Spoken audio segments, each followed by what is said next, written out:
This evening, we travel to District 12 and the capital, 24 years before Katniss.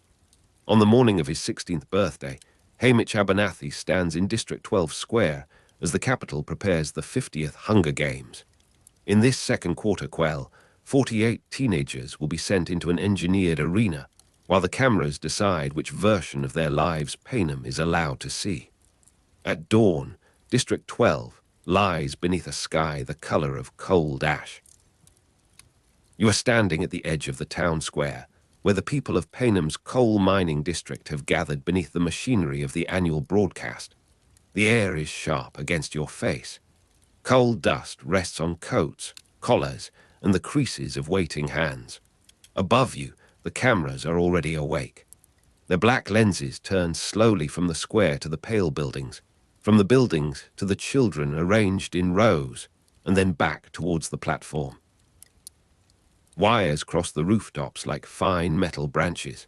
Loudspeakers hang from poles, carrying a faint electrical hum into the morning. The capital presents this gathering as a civic ceremony. The square has been swept. The platform has been polished. White banners hang beside the glass bowls. Every detail is arranged to suggest order, dignity, and participation, although the children between 12 and 18 have been brought there under threat of selection. You can feel the cold through the soles of your shoes. Haymitch wakes before the bell rings, with the grey light of District 12 entering through the thin curtains of his bedroom window.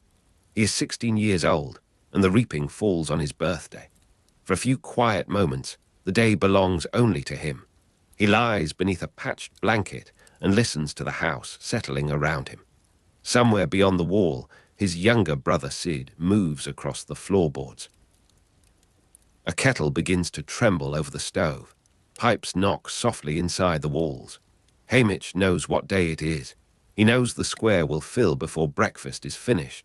He knows the names of children between 12 and 18 will be placed into the reaping apparatus. He knows that 2 tributes are ordinarily taken from every district, a boy and a girl, and carried to the capital for the Hunger Games. This morning, however, the rules are different. The Second Quarter Quell is being held in the 50th year of the Hunger Games, and the capital has announced an additional punishment. 4 tributes will be selected from each district instead of the usual 2. You stand among the families while the information moves through the square in lowered voices. 4 names, 4 children, 4 bodies removed from the district. The number changes the shape of the morning. It makes the platform seem farther away and the glass bowls seem larger. Each child's place in the rows appears more temporary. Parents hold themselves very still, as though movement might draw attention towards them. The cold morning air passes over the square and slips beneath your sleeves. At the center of the platform, the reaping apparatus waits beneath a small roof of painted wood. It is a clear mechanical chamber with a narrow opening, a metal spindle, and a collection of folded slips. Its surfaces catch the weak light. When the apparatus is tested, you hear the dry click of its inner wheel. The sound is small. It has no grandeur, music, or warmth. It resembles the turning of a lock. Around you, coal dust darkens the cuffs of woolen coats, and the smell of smoke hangs above the square. A child rubs both hands together. An older woman presses her fingers against her mouth. The loudspeaker gives a sudden crackle. The escort's voice arrives above you, bright and practiced, softened by distance and distorted by the metal horn. It carries across the town square with the confidence of someone speaking from a much warmer place. You can hear every syllable. The voice calls the reaping a solemn duty. It speaks of remembrance, unity, and the enduring wisdom of the capital. It describes the ceremony as an honor shared by every district, although the families around you know that no honor is being offered. The broadcast turns the square into a stage. It also turns a private birthday into a nationally observed punishment. Haymitch stands in one of the lines with his shoulders hunched against the morning. He has slept badly. The collar of his shirt scratches his neck. His hands still carry a faint trace of coal, although he washed them before dawn. You see him glance towards the adults near the rear of the square. His mother is there, her face composed and pale. Sid stands close beside her, younger and smaller, trying to see between the shoulders of the crowd. Haymitch looks for Lenore Dove-Baird and finds her among the girls from the neighboring street. Lenore has tied her hair back against the wind. She and Haymitch are in love, although neither of them has been given a proper morning together. Their relationship has grown in narrow spaces, along fences, and beneath abandoned loading sheds, in minutes borrowed from work and family. You can sense the tenderness between them without hearing a word. Lenore's eyes meet Haymitch's across the square. She touches 2 fingers to her sleeve, a small gesture they have used before when speaking would attract notice. Haymitch answers by lowering his chin. For a moment, the cameras do not matter. The square is only a cold place in District 12. Haymitch is only a 16-year-old boy. Lenore is only the girl who knows how he laughs when he is trying not to be heard. Then the loudspeaker crackles again. The escort steps forward, wearing a bright coat that seems almost luminous against the blackened buildings. The color is too clean for District 12. It belongs to the capital's distant boulevards, polished stone, and carefully illuminated halls. You watch the escort raise one gloved hand. The machinery begins. A wheel turns inside the glass chamber, stirring the folded slips with a soft mechanical rush. The dry click returns, regular and exact. Each rotation sounds like a small decision being made somewhere beyond the square. The escort first announces that the Second Quarter Quell will be remembered for its exceptional design. The words travel over the children. 4 tributes from every district. 4 representatives. 4 reminders that the capital can enlarge an ordinary ceremony whenever it chooses. The camera above the platform tilts down towards the crowd. You feel its attention passing over you, although the lens has no face. Somewhere beyond District 12, people are watching the square as an image, a spectacle, a piece of national theatre. Haymitch hears the first name, Maisa Lee Donner. You know Maisa Lee Donner as a girl from District 12 whom Haymitch has already met. She has a sharp intelligence, a steady gaze, and a way of holding herself that makes her seem older than the other children. Her name travels across the square. Maisa Lee does not move at first. Then one of the officials touches her shoulder, and she steps from the row. The sound of her shoes against the boards reaches you beneath the loudspeaker's faint echo. Haymitch watches her climb. The friendship between them is not deep, but it is real enough to make the platform less strange for one breath. Maisa Lee glances back towards the crowd. Haymitch sees her. She sees him. Neither can offer comfort. The escort draws the second name, Wyatt Callow. A boy near the center of the square turns his head. Wyatt Callow is older than some of the others and broad through the shoulders from work. His coat bears a dark smear of coal dust across one pocket. He walks with the careful balance of someone crossing unstable ground. You hear the loudspeaker repeat his name, presenting it as though repetition might make the selection orderly. Wyatt reaches the platform and stands beside Maisa Lee, his hands closed at his sides. The 4 places on the platform begin to take form.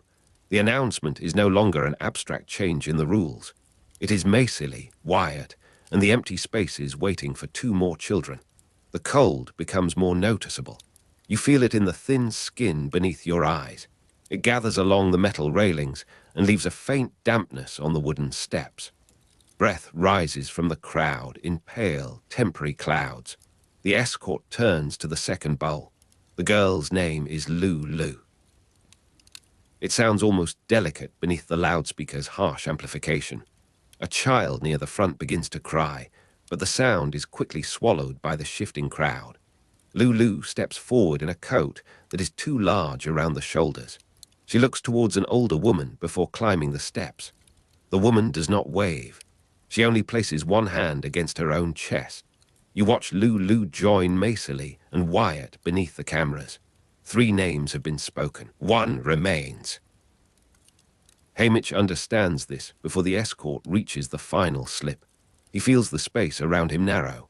There are still hundreds of children in District 12, but the crowd has become strangely quiet. as though every person has already counted the names and found one place still unfilled. Haymitch can hear the movement of cloth and the child breathing beside him. He can hear the dry click of the apparatus. The escort unfolds the last paper. Haymitch Abernathy. His name enters the national story before he has time to understand it. The sound passes through the square, over the coal-stained coats, beneath the broadcast cameras, and into the waiting morning. Haymitch does not move immediately. For a single moment, the cameras show him exactly as he is. 16 years old, unshaven, cold, and still carrying the ordinary thoughts of a boy who expected to leave the square alive. Then the official reaches him. You see Haymitch step from the line. His boots scrape against the hard ground. The crowd parts without speaking. He passes the children who remain, passes the families who cannot meet his eyes, and walks towards the platform beneath the bright, rehearsed voice of the escort. The Capitol calls his selection fortunate. It describes Haymitch Abernathy as a worthy representative of District 12. The word representative moves through the speakers, while his mother stands behind him, and Sid stares at the platform with both hands pressed against the front of his coat. You follow Haymitch up the steps. The boards creak under his weight. The wind moves across the platform and lifts the edge of Maisely's sleeve. Wyatt watches the escort with an expression that has become difficult to read. Lulu stands very close to the railing. Haymitch takes his place among them. 4 tributes from District 12. Maisely Donna, Wyatt Callow, Lulu, Haymitch Abernathy. The names are read again for the broadcast. They sound less like children now. They sound like a group assembled for a purpose, a set of figures placed beneath the Capitol's official banners. You can feel the transformation happening around Haymitch as the ceremony continues. The square no longer sees a birthday. It sees a tribute. The cameras see a tribute. The Capitol sees a tribute. The private morning he might have spent beside Sid and Lenore is absorbed into the machinery of the games. His birthday becomes an occasion for the nation to watch, and his fear becomes part of the broadcast. The escort smiles towards the nearest lens. You hear applause from a loudspeaker recording, delayed and artificial, as though the square has already been filled with approval. No one around you joins it. The sound fades into the cold. Haymitch is taken from the platform through a side door. The officials move with quiet efficiency. They have performed this work before. They know where the tributes must stand, which corridor leads to the waiting vehicle, and how long the camera should remain fixed upon the square. Haymitch turns once. Sid is still there. His younger brother has pushed through the adults and stands near the rope separating the families from the officials. His face is wet, though he's trying to keep it still. Haymitch descends towards him. You are close enough to see the coal dust on Haymitch's hands. It lies beneath his fingernails and along the lines of his palms. Sid reaches for him, and Haymitch grips his shoulders with both hands. For a moment, neither brother speaks. The square continues behind them. Loudspeakers hum. Officials wait. The escort explains that the selected tributes will now begin their journey towards the Capitol. Haymitch bends his head. Sid is younger, but he understands the shape of departure. He understands that the train will leave the mining country and that Haymitch will not return by evening. He understands that the 4 names spoken in the square have opened a distance no one in the family can cross. Haymitch tells him to look after their mother. The words are simple. He tells Sid that he will come back. The promise is made because there is nothing else to give. Sid holds the front of Haymitch's coat, and the fabric gathers beneath his fingers. You feel the cold air moving between them. The wind carries the smell of coal smoke from the hills beyond the town. It passes over the square, beneath the camera cables, and through the open gate where the officials are waiting. Haymitch's birthday morning grows thinner with every breath. Lenore reaches him before the guards call him away.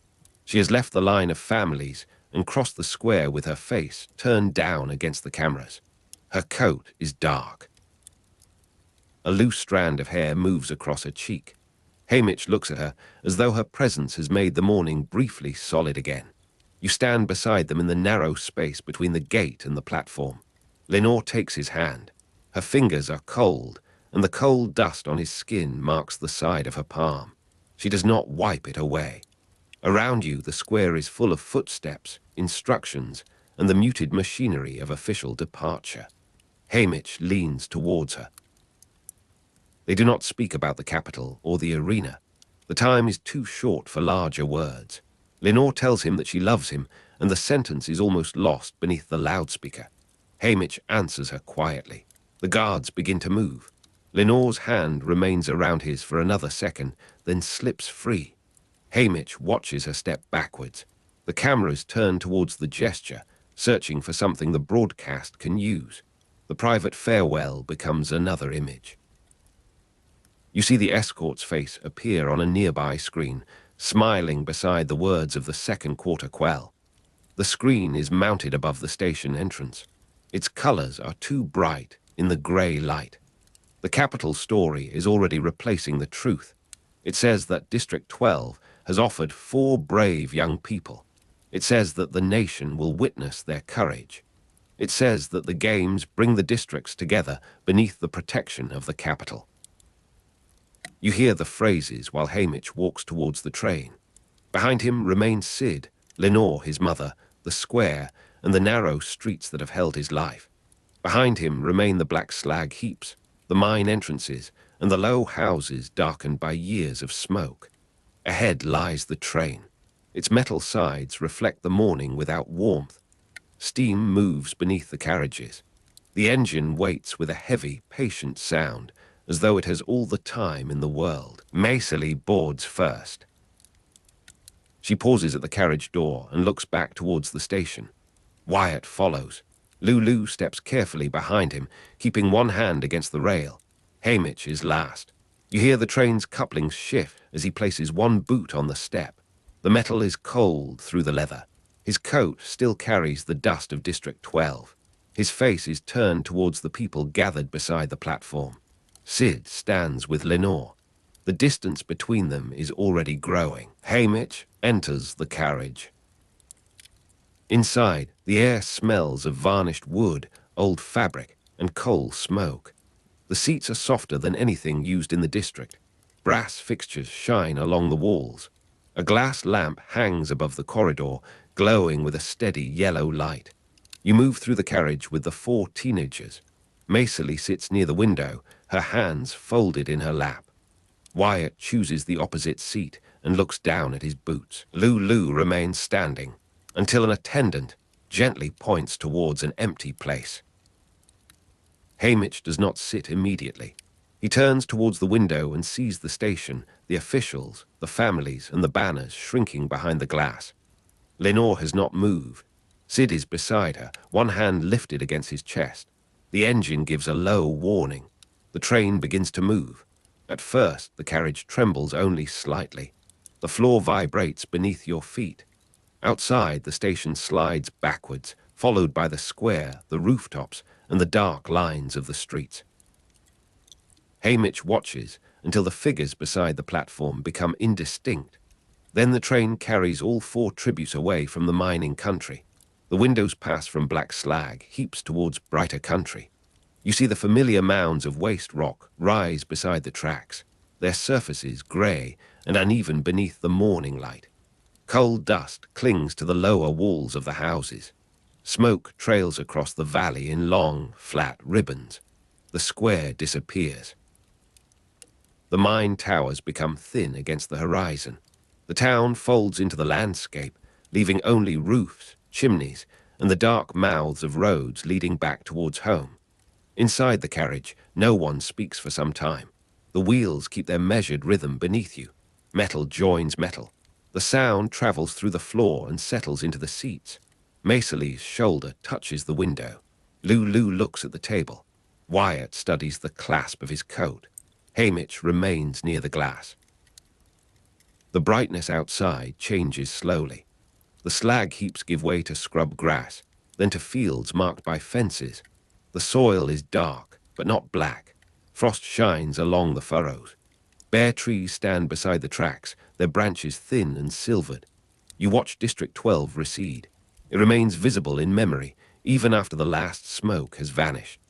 The coal mining district lies behind you with its cold square, narrow houses, and people who have returned to their separate rooms. Haymitch's 16th birthday continues without him. Somewhere, the kettle has cooled. Sid has been taken home. Lenore has walked back through the streets with the coal dust still resting on her palm. The train moves towards the capital. The escort enters the carriage carrying a tray of food. The plates are arranged with bright fruit, polished bread, and small cakes decorated in colors that do not occur naturally in District 12.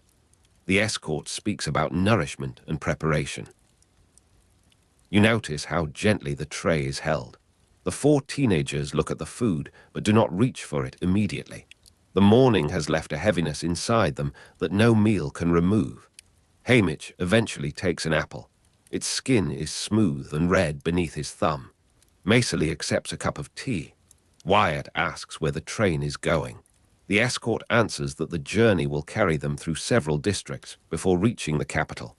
The voice remains cheerful, precise, and carefully measured. Lulu sits with both hands around her cup. You feel the warmth rise from the tea, carrying the faint scent of leaves and sugar. It gathers briefly before your face and disappears into the carriage air. Outside, the landscape grows lighter. The train passes beyond the mining country. There are no black ridges now, only low hills beneath a widening sky. The rails shine in parallel lines. Frost retreats from the fields wherever sunlight reaches it. The carriage windows reflect the four faces inside. Haymitch sees his own reflection beside the moving countryside. For the first time, he looks at himself as the capital may look at him, not as Sid's brother, not as Lenore's beloved, not as a boy from District 12 on his birthday, as a tribute. The thought settles quietly. You can hear the spoon touching the side of Macely's cup. You can hear the faint clink of glass from the tray. Beneath everything runs the steady, unbroken motion of the wheels. The train continues eastward. The escort begins explaining the capital's expectations. There will be interviews, preparation, and training. There will be an audience waiting to see what District 12 has sent. The words are delivered as information. They sound almost like hospitality. Haymitch listens without answering. Wyatt asks about the arena. Lulu turns her face towards the window. Macely watches the escort with an expression that gives nothing away. You see the four of them sitting together, each carrying a different portion of the same silence. The Second Quarter Quell has made them a group before friendship can form. They have been selected from the same district, placed on the same train, and assigned to the same national story. The names return in the quiet carriage, not as announcements now, but as a way of measuring who remains present. The attendant draws the curtains halfway. Sunlight enters in narrow bands. It rests across the polished floor, crosses the toes of Haymitch's boots, and touches the edge of Lulu's sleeve. Dust moves through the bright strips in slow, almost invisible spirals. You sit with the train's movement beneath you. The carriage rocks from side to side. Its windows hum lightly in their frames. The smell of coal smoke has begun to fade, replaced by heated metal, tea, and the sweet scent of fruit. Outside, the land opens. There are pale roads, distant farms, and villages gathered around church towers. The colors are quiet. Green fields lie beneath silver mist. Water flashes between the trees and disappears. Haymitch closes his hand around the apple. He thinks of Sid's fingers gripping his coat. He thinks of Lenore's palm marked by coal dust. He thinks of the square, where the reaping apparatus clicked and the loudspeaker carried the escort's voice above every private grief. His birthday has become a public event. The nation has seen his name, his face, and his departure. The cameras have preserved the moment when he stepped away from his family. The capital has placed that moment inside its ceremony and given it a meaning of its own. You watch him lower his gaze. The train carries him farther from District 12. The morning becomes gentler beyond the window. Clouds thin above the fields. The frost melts into small beads along the grass. A line of trees passes in a blur, then another. Macely leans her head against the glass. Wyatt has fallen silent. Lulu holds her cup between both hands. The escort's voice has softened, or perhaps the distance has changed the way it reaches you. The wheels make a low, repeating sound. It is not quite a lullaby, though the rhythm has something of one. Each joint in the track offers the same small interruption. Each carriage responds with a gentle shudder. The train remains warm, enclosed, and moving. You can feel sleep waiting somewhere beyond the glass. But Haymitch is still awake. He is 16 years old, leaving District 12 on his birthday. The Second Quarter Quell marks the 50th Hunger Games, and 4 tributes have been taken instead of 2. The facts move through the carriage like quiet objects placed upon a table. Macely sits beside the window. Wyatt faces her. Lulu watches the countryside. Haymitch keeps the apple in his hand. The train moves from the dark mining country towards the brighter lands beyond. The square is gone now. The loudspeaker is gone.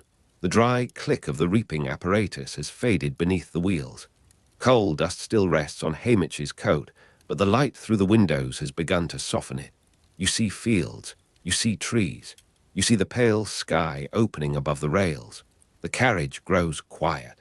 The train keeps moving. Haymitch rests his forehead against the cool window. The glass carries a faint vibration into his skin. Outside, the last dark ridge slips away. There is only distance now. There is only the rhythm beneath you. The rails shine. The morning widens. District 12 becomes very small behind the train. You see fields. You see trees. You see the pale sky opening above the rails. The carriage grows quiet. The train keeps moving. Haymitch rests his forehead against the cool window. The glass carries a faint vibration into his skin. Outside, the last dark ridge slips away. There is only distance now. There is only the rhythm beneath you. The rails shine. The morning widens. District 12 becomes very small behind the train. A quarter quell is held every 25 years, and its anniversary is treated in the capital as an occasion of renewed grandeur. The 50th Hunger Games are therefore called the Second Quarter Quell. The name settles over the carriage with the weight of an official decree as the train continues bearing its passengers away from home. The rule for this anniversary is read aloud in a voice made solemn by repetition. Twice as many tributes will enter the arena.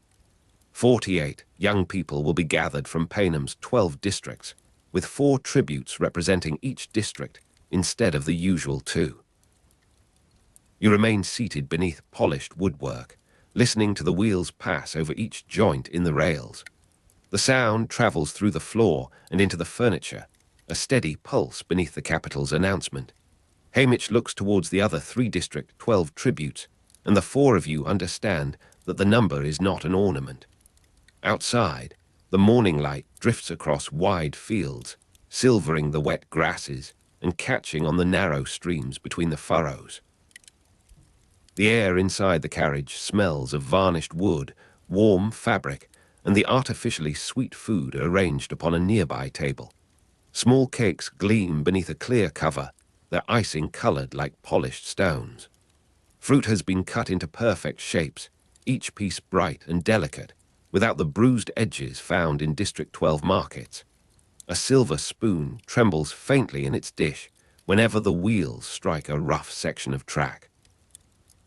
Somewhere beyond the partition, a door closes with a softened click, followed by the muted passage of footsteps. The windows hold the morning at a distance. Their glass reflects your face, the pale ceiling, and the golden lines worked into the curtains. At intervals, the countryside breaks into clusters of trees, whose dark branches blur together as the train gathers speed. The rhythm beneath you remains even, patient, and indifferent.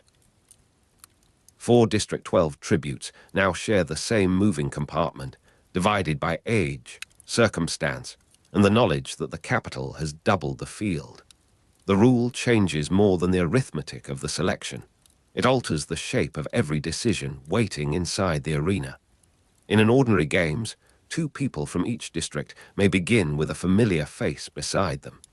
48 tributes create a larger crowd, wider confusion, and more opportunities for someone to disappear among the trees. Alliances will matter more because no single pair can easily understand the movements of the entire field. Concealment will matter more because the first minutes may contain too many bodies, weapons, and frightened decisions to follow clearly. The capital has not made the contest fairer by adding numbers. It has made the ritual less predictable and therefore more useful to the people who control it. Haymitch hears the rule again in the silence that follows its reading. The 4 District 12 tributes remain together, but the word pairs has already begun to sound inadequate. The train carries you through a region where the land grows flatter and the window fills with long strips of cultivated earth. The color of the soil changes from dark brown to a pale, dry red. Telegraph poles stand beside the railway in orderly procession. Their wires sag gently between the posts, catching brief flashes of light. The carriage remains warm, though the window glass is cold beneath your fingers. A faint scent of sugar rises from the untouched food. The tablecloth is smooth beneath your wrist, woven so tightly that no loose thread can be found. A small glass vessel contains pale flowers whose perfume is delicate, expensive, and almost chemical. The wheels continue their measured conversation with the rails. Their repeating cadence seems to narrow the world into distance, vibration, and breath. Beyond the glass, a flock of birds lifts from a field and turns together before vanishing behind a stand of poplars. Their movement leaves the landscape unchanged. The train becomes a boundary between District 12 and the capital, though no wall marks the passage. Each mile places another layer of silence between you and the mining town. The journey towards the capital begins as transport, but the capital soon transforms it into part of the display. The tributes are not merely carried towards the games. They are presented, arranged, and prepared long before the arena receives them. The train's polished corridors make a quiet claim about refinement. The capital uses wood, silver, glass, and measured service to create an atmosphere in which compulsory participation resembles an honor granted by tradition. In the public language of the anniversary, the Second Quarter Quell is a celebration of Paynham's history. The doubled number of tributes is described as a meaningful gesture, an impressive departure from ordinary procedure.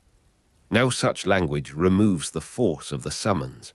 The tributes have not volunteered for this ceremony, and the apparent honor conceals participation that cannot be refused. The capital controls the public presentation of every tribute before the games begin. Clothing, posture, expression, and speech are brought under the direction of people who understand that appearances can influence the story broadcast across Paynham. The train glides into a station where the air smells of metal, oil, and rain held beneath a vast roof. Electric lamps burn above the platforms, shining against the dark machinery. The station walls rise higher than any building in District 12, covered with smooth panels that reflect the movement of attendants and guards. Sound gathers under the ceiling, becoming a low, constant murmur. Elevators wait beyond the platform, their doors bright and seamless. When they open, they release a metallic smell from the preparation rooms below. Your shoes strike the clean floor as the group is directed forward. The capital's brightness leaves no shadow deep enough to conceal anyone. Attendants move around you with clipped efficiency, carrying folded garments, trays of instruments, and cases filled with cosmetics. Their hands are gentle, but their purpose is fixed. The elevator descends, and the motion presses lightly against your stomach. Beneath the smooth hum of machinery, a thin vibration travels through the walls. The metallic smell grows stronger as the doors open again. It mingles with soap, warmed fabric, and the sweet perfume of flowers arranged near the entrance. Preparation begins before the tributes are shown to the public, because the capital understands that the first impression is already part of the games.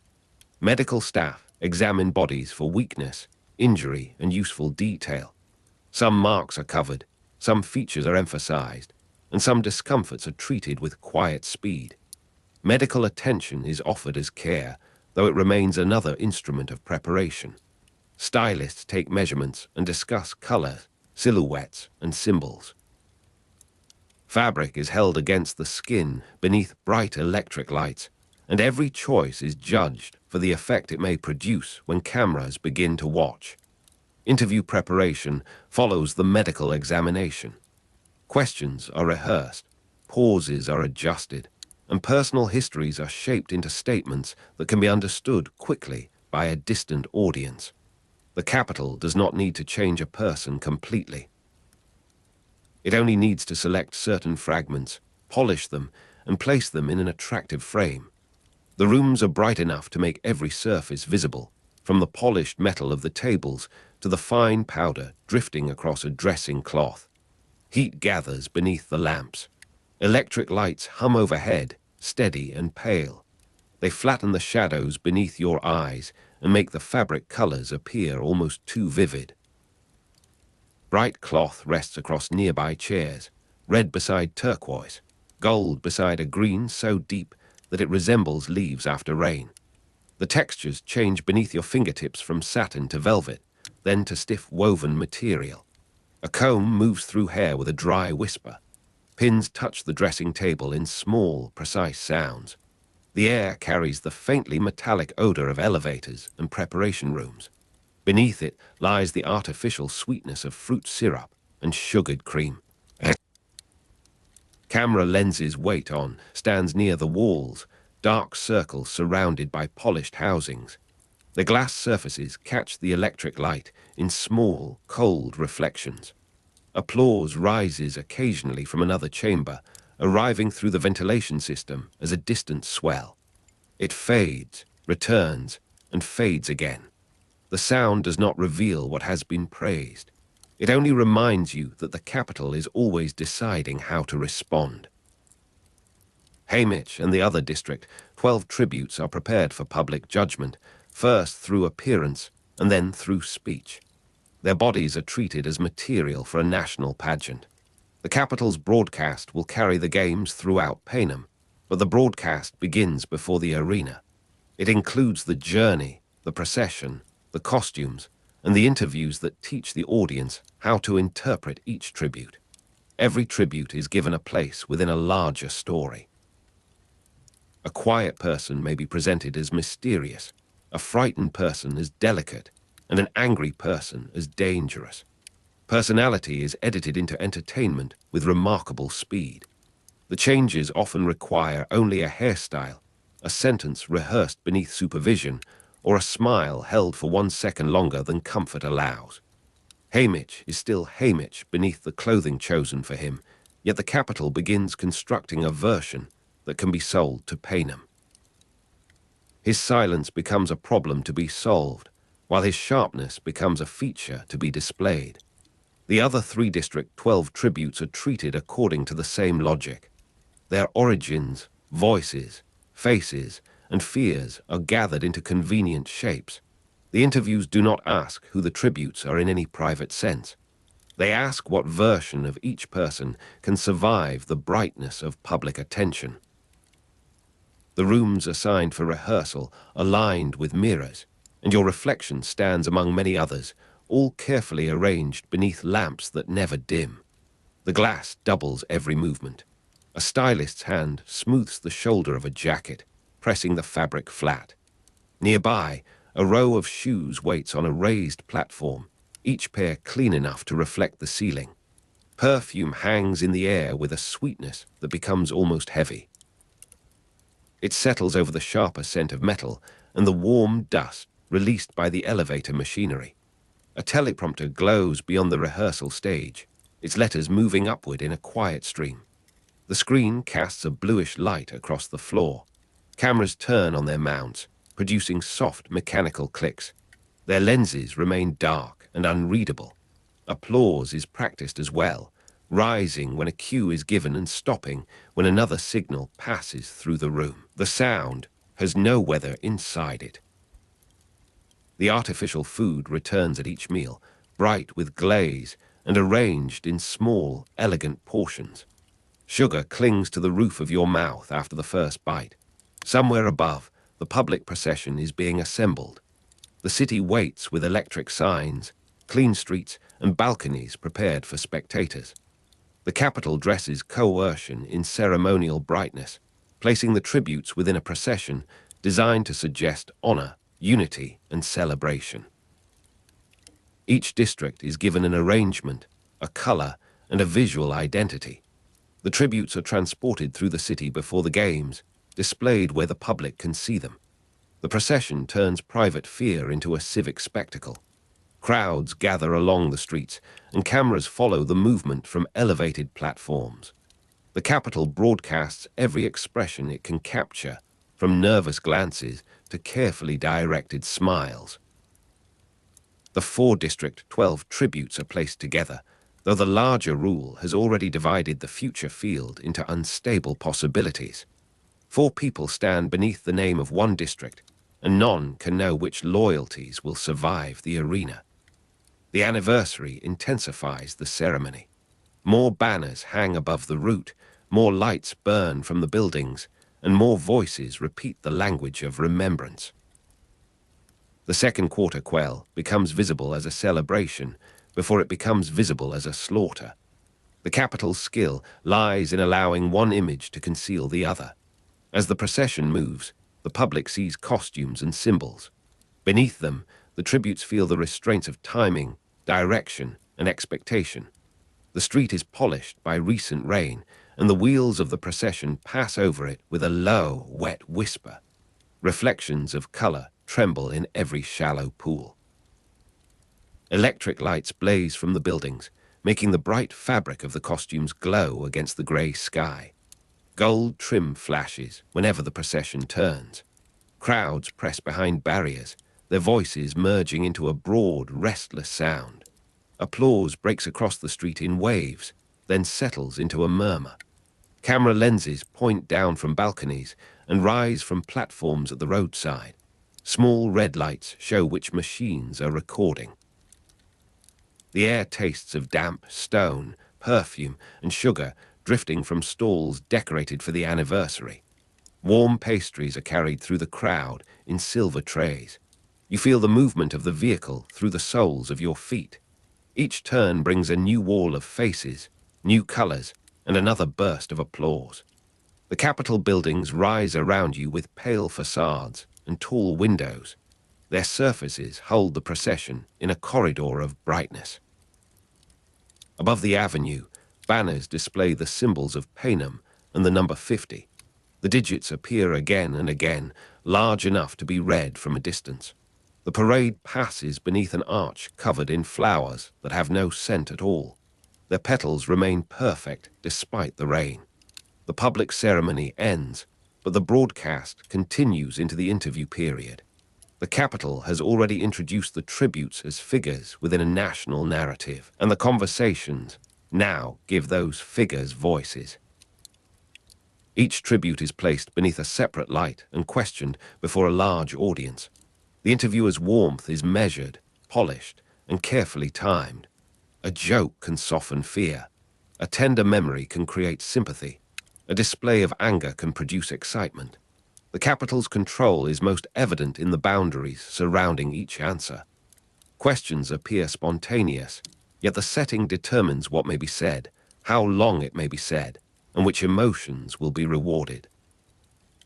Haymitch's interview reveals how quickly personality can be edited into entertainment.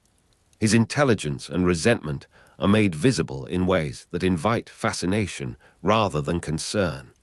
The audience is encouraged to watch him as a character. His pain becomes a quality of the performance, and his refusal to become charming becomes another form of spectacle. The other tributes are similarly translated.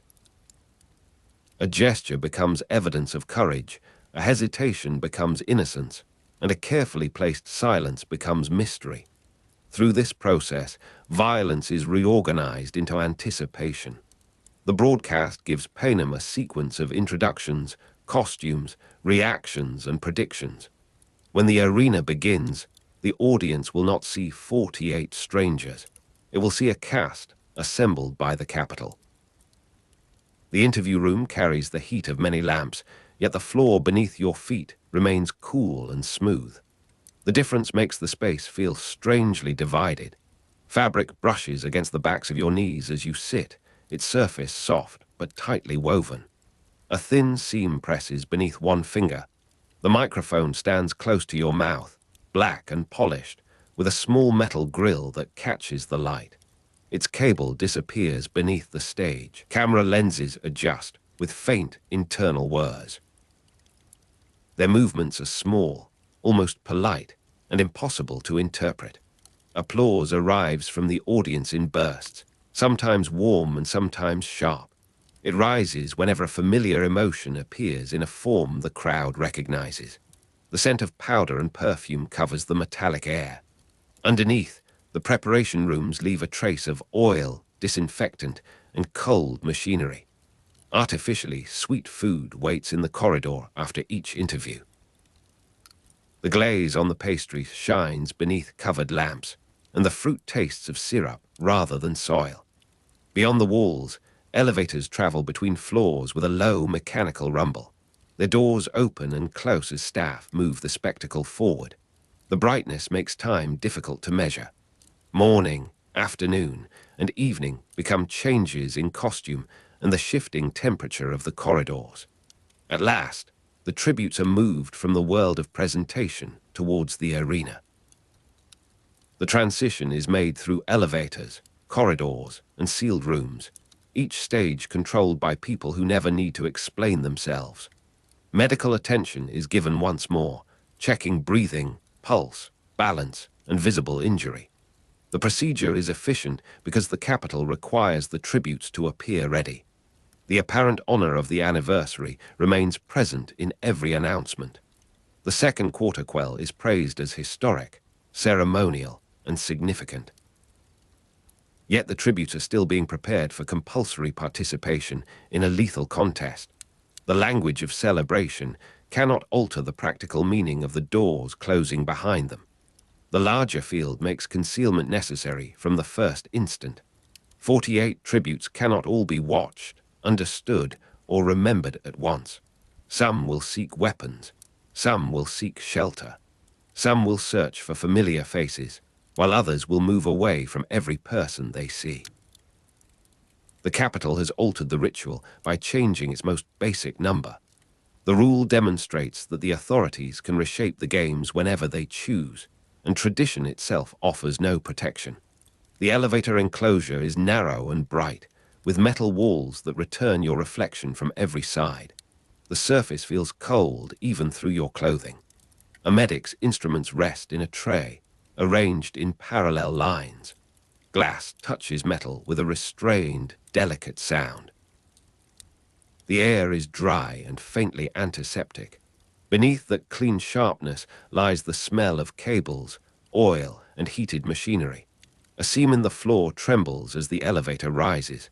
The vibration moves through your ankles and settles in the bones of your legs. The lights above remain white and unwavering. They make the faces around you seem pale and distant. Fabric rustles whenever someone shifts position. A sleeve brushes the wall, and a small electric spark briefly brightens the dark edge of the metal. Somewhere above, the arena waits beneath layers of concrete and machinery. You cannot see it yet, though its presence seems to press downward through the shaft. The elevator stops with a gentle settling motion. For a moment, the only sound is the faint ringing left in your ears. The doors open on a passage filled with guards, technicians, and cameras. Their lenses turn towards you before anyone speaks. The arena rises beneath the tributes, lifting them from presentation into immediate danger. All the ceremony remains behind, though its images continue to govern what the audience expects to see. The platform carries each tribute upward through darkness. Above it, artificial daylight waits with the calmness of a painted sky. The clothing is no longer merely symbolic. It must now allow movement, protect the body, and survive contact with ground, water, branches, and other frightened people. The faces shaped for public sympathy become faces searching for threats. A rehearsed expression has little use when the platform stops and the arena opens. The broadcast continues without interruption. Cameras transmit the first movements, the first glances, and the first choices to viewers throughout Panem. The Capitol turns violence into an organized narrative by controlling where the cameras look and how events are explained. The opening confusion will be gathered into scenes, roles, and outcomes. Haymitch and the other District 12 tributes stand among 48 competitors, each carrying a different history into the same enclosure. 4 came from District 12, but the arena makes every district a possible enemy. The Second Quarter Quell has begun not with a single rule, but with a series of decisions imposed from above. The number of tributes, the procession, the costumes, and the broadcast all belong to the same system. The train journey is now far behind you, though the rhythm of its wheels remains stored somewhere in memory. It has become the sound of crossing from one life into another. The platform reaches the upper level, where daylight spills across the metal edge. The brightness is so sudden that your eyes require a moment to adjust. Air enters from the open arena, cooler than the sealed rooms below.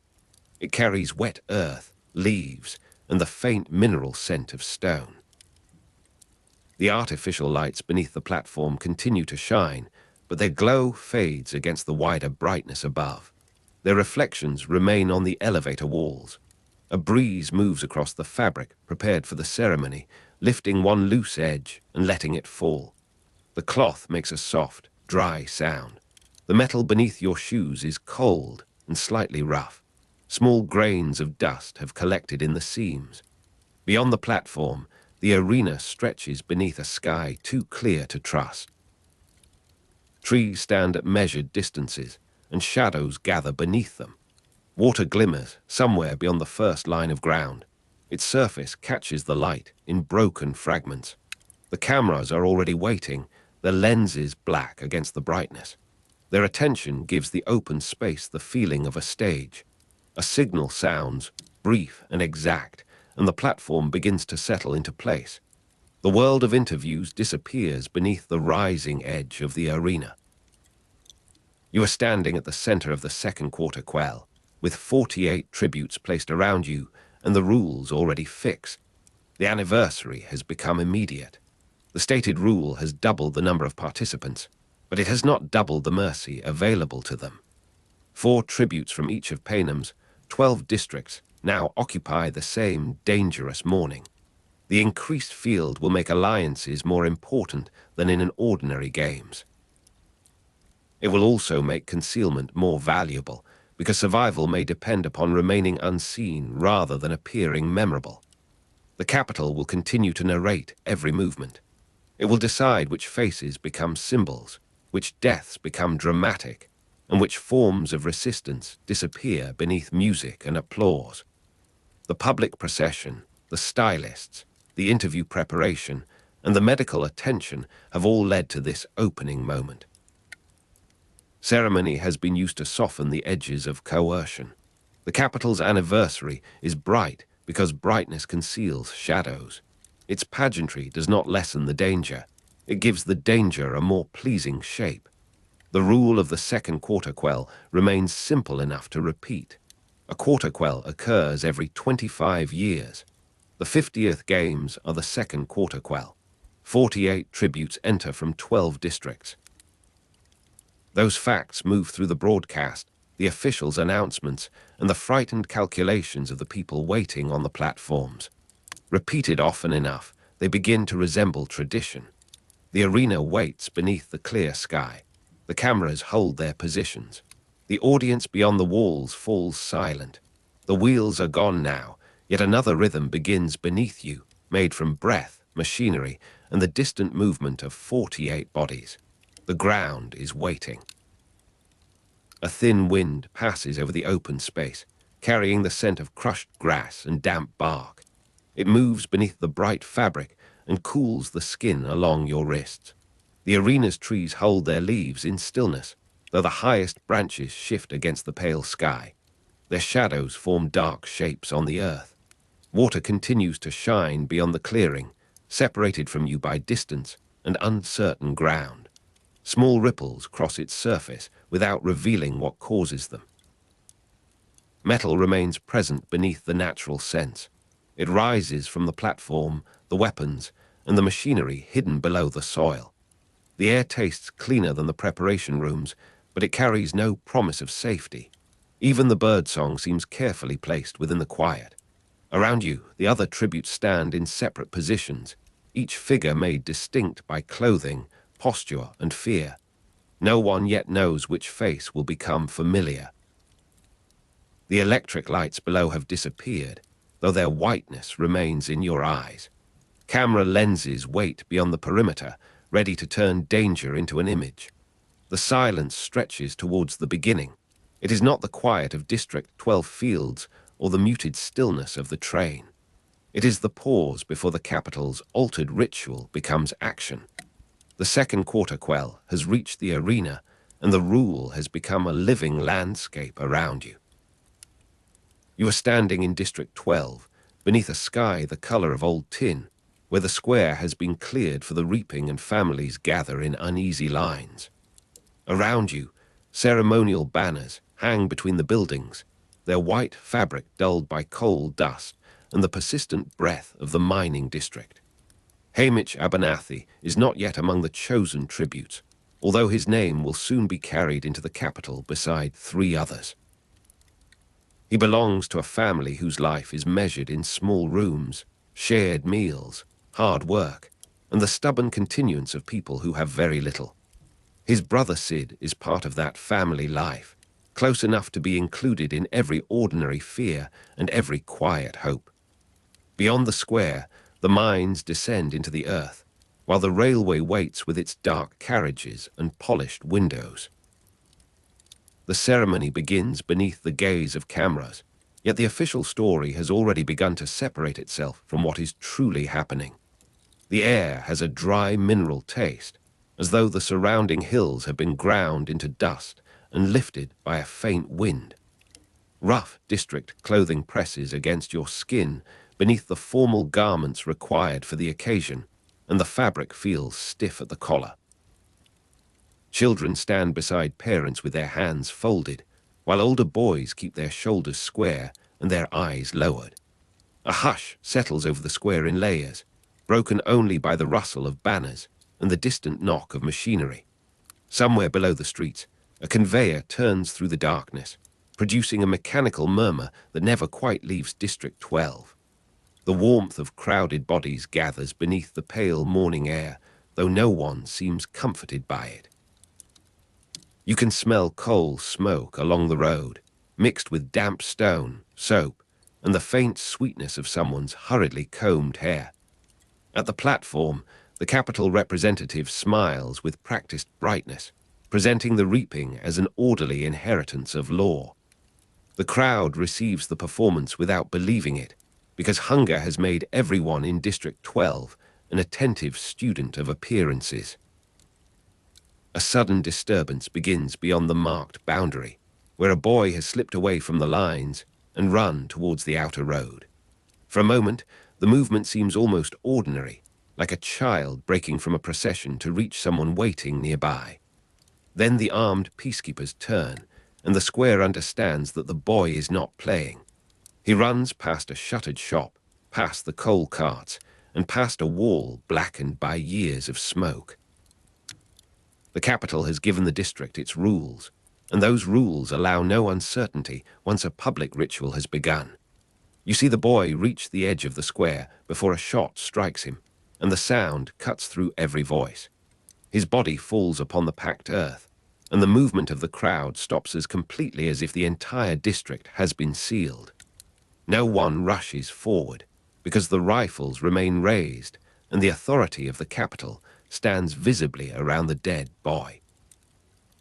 The hush after a sudden death is unlike ordinary silence, carrying shock, fear, and the knowledge that everyone has witnessed too much. Haymitch sees the killing from within the crowd, and something inside his childhood changes before his name is ever spoken. The televised version will show a reaping, a selection, and a clean transition from district ceremony to tribute procession. It will not show the full disturbance, the boy's attempt to escape, or the precise pressure that follows his death. The public narrative will make Haymitch appear to have been chosen in the ordinary manner, as though the glass bowl alone determined his fate. Yet the Capitol's version is polished after the fact, smoothing away the rough edges where fear, resistance, and punishment remain visible. A thin coldness moves across your face despite the bodies packed around you, and the breeze carries the scent of wet ash. The banners above the platform stir once, then hang still, their shadows lying across the ceremonial steps. Behind you, someone begins to weep without making a sound, while another person whispers a name that disappears beneath the loudspeakers.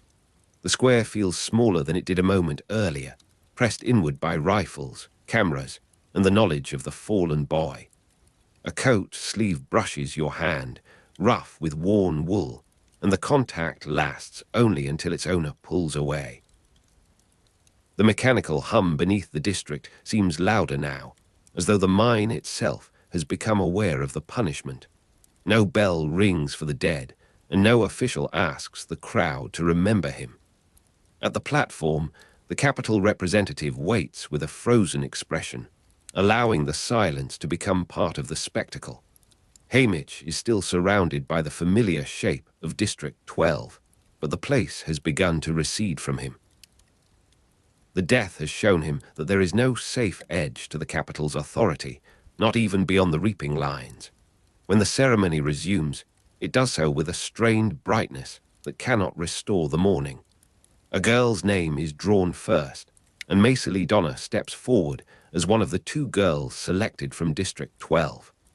Her face remains composed, though her eyes move briefly across the crowd, as if searching for a particular person. Macy carries herself with a guarded confidence that differs from the frightened stillness of younger children. The Capitol representative speaks her name slowly, giving the cameras time to catch every angle of her expression. Then the boys' names are called, and Wyatt Callow becomes one of the two boys selected from District 12. Wyatt stands with the sturdy posture of someone accustomed to work, yet his hands tighten when he reaches the platform. 3 places in the tribute group have now been filled, although Haymitch has not yet entered the arrangement. A 4th tribute is still required, and Lulu is brought forward as the youngest member of the District 12 group. Her smallness is impossible to conceal beneath the ceremonial clothing, and the crowd reacts with a sorrow it cannot safely express. Lulu looks towards the rows of families, finding faces that seem suddenly distant beneath the white light. The distinction between the chosen tributes is already clear, because age, temperament, and experience have not been erased by the ceremony. Macy is older and watchful, Wyatt is physically capable and wary, and Lulu is still close to childhood. Haymitch remains among the spectators, holding the shape of his ordinary life for a few moments longer. His family ties in District 12 are not grand or publicly celebrated, yet they bind him to kitchens, workrooms, and familiar voices. Sid is part of those ties, a brother whose presence gives the family its everyday rhythm. Lenore Dove gives that ordinary life an emotional center, and Haymitch's thoughts return to her with painful immediacy. Her name belongs to a world of private conversations, shared glances, and affection that does not need an audience. The platform receives the first 3 tributes, while the Capitol cameras continue recording every tremor of uncertainty. You stand among people who know that the ritual has altered their district, even though the officials keep announcing its sequence. A carriage waits beyond the square with its doors open, and the interior gleams beneath a coating of careful polish. Its dark wood smells of varnish, coal smoke, and the faint metallic odor of recently cleaned fittings. The carriage lamps remain lit against the grey morning, making the windows appear warmer than the surrounding streets.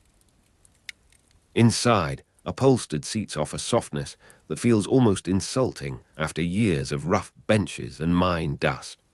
A guard's hand rests near his weapon, and the gesture is quiet enough to seem casual. The selected tributes are escorted forward beneath the cameras, each movement shaped into an image for the Capitol audience. Maisily Donna walks first, her chin raised, while Wyatt Callow follows with deliberate steadiness.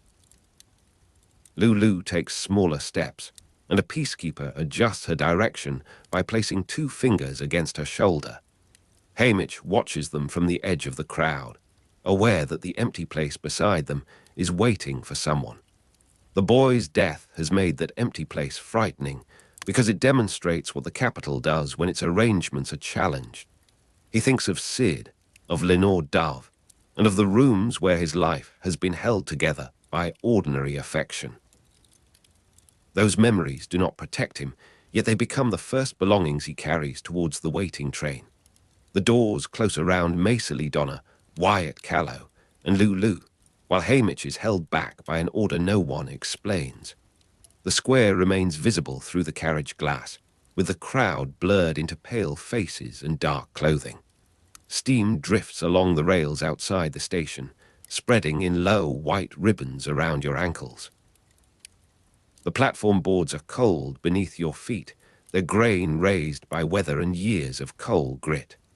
A railway carriage smells of varnish and coal smoke, with a deeper scent of leather, iron, and damp wool.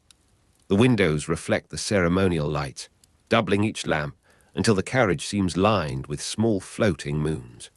Lulu sits with her hands clasped in her lap, and the sleeves of her costume conceal most of her fingers.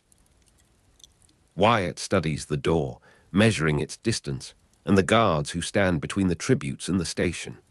Maisily Donna looks through the glass towards District 12, where the buildings fade into a grey mixture of smoke and rain. Haymitch has not yet joined them, and the absence gives the compartment an unfinished, unstable quality.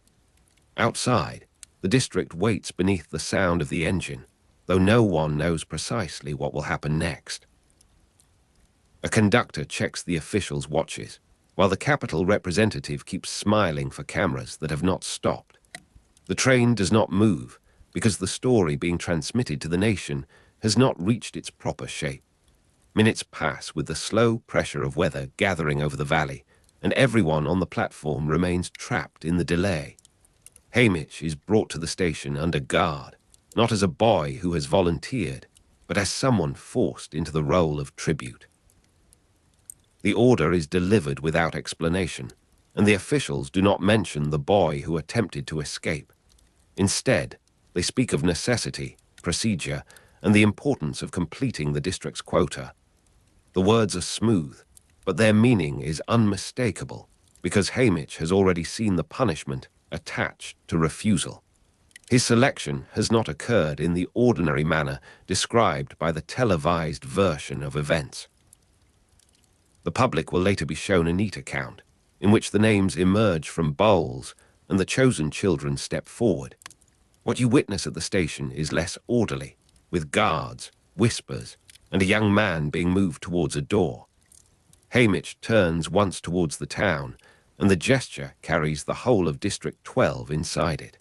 He searches for Sid among the people held behind the boundary, though distance and smoke make every face uncertain. Lenore Dove is not permitted to reach him, yet the memory of her remains clear enough to hurt. Her presence belongs to the ordinary life he is losing, the life before the arena and before his name becomes public property. The door opens, and Haymitch enters the carriage beside the other 3 tributes. Maisily watches him carefully, while Wyatt shifts aside to make room without offering unnecessary comfort. Lulu looks at Haymitch, as though his arrival confirms a fear she has not been able to name. The 4 of them are now assembled, but they do not enter the Capitol as a natural team. Their shared district identity gives them a common accent, common dust beneath their nails, and a common fear of the Capitol. It does not erase their differences in age, temperament, training, or the separate histories each has carried into the station. The wheels begin to turn, and the platform slides slowly away beneath a veil of steam. Wooden walls enclose the compartment with polished panels that hold the smell of oil and old smoke. Your shoulder rests near the window, where the glass is cool and slightly trembling from the engine. The railway carriage rocks with a measured rhythm, each joint in the track producing a softened metallic knock. Coal smoke trails behind the train, sometimes darkening the view until District 12 becomes only a shape. Warmth gathers around the bodies inside, but the heat is uneven, leaving your hands cool against the seat. The costumes scratch at the neck and wrists, while rough district clothing remains hidden beneath layers of ceremonial fabric. A faint mechanical hum continues beneath the polished carriage, coming from the engine, ventilation, and unseen systems of transport. Lulu's shoes barely touch the floor, and one heel moves back and forth whenever the train passes a curve.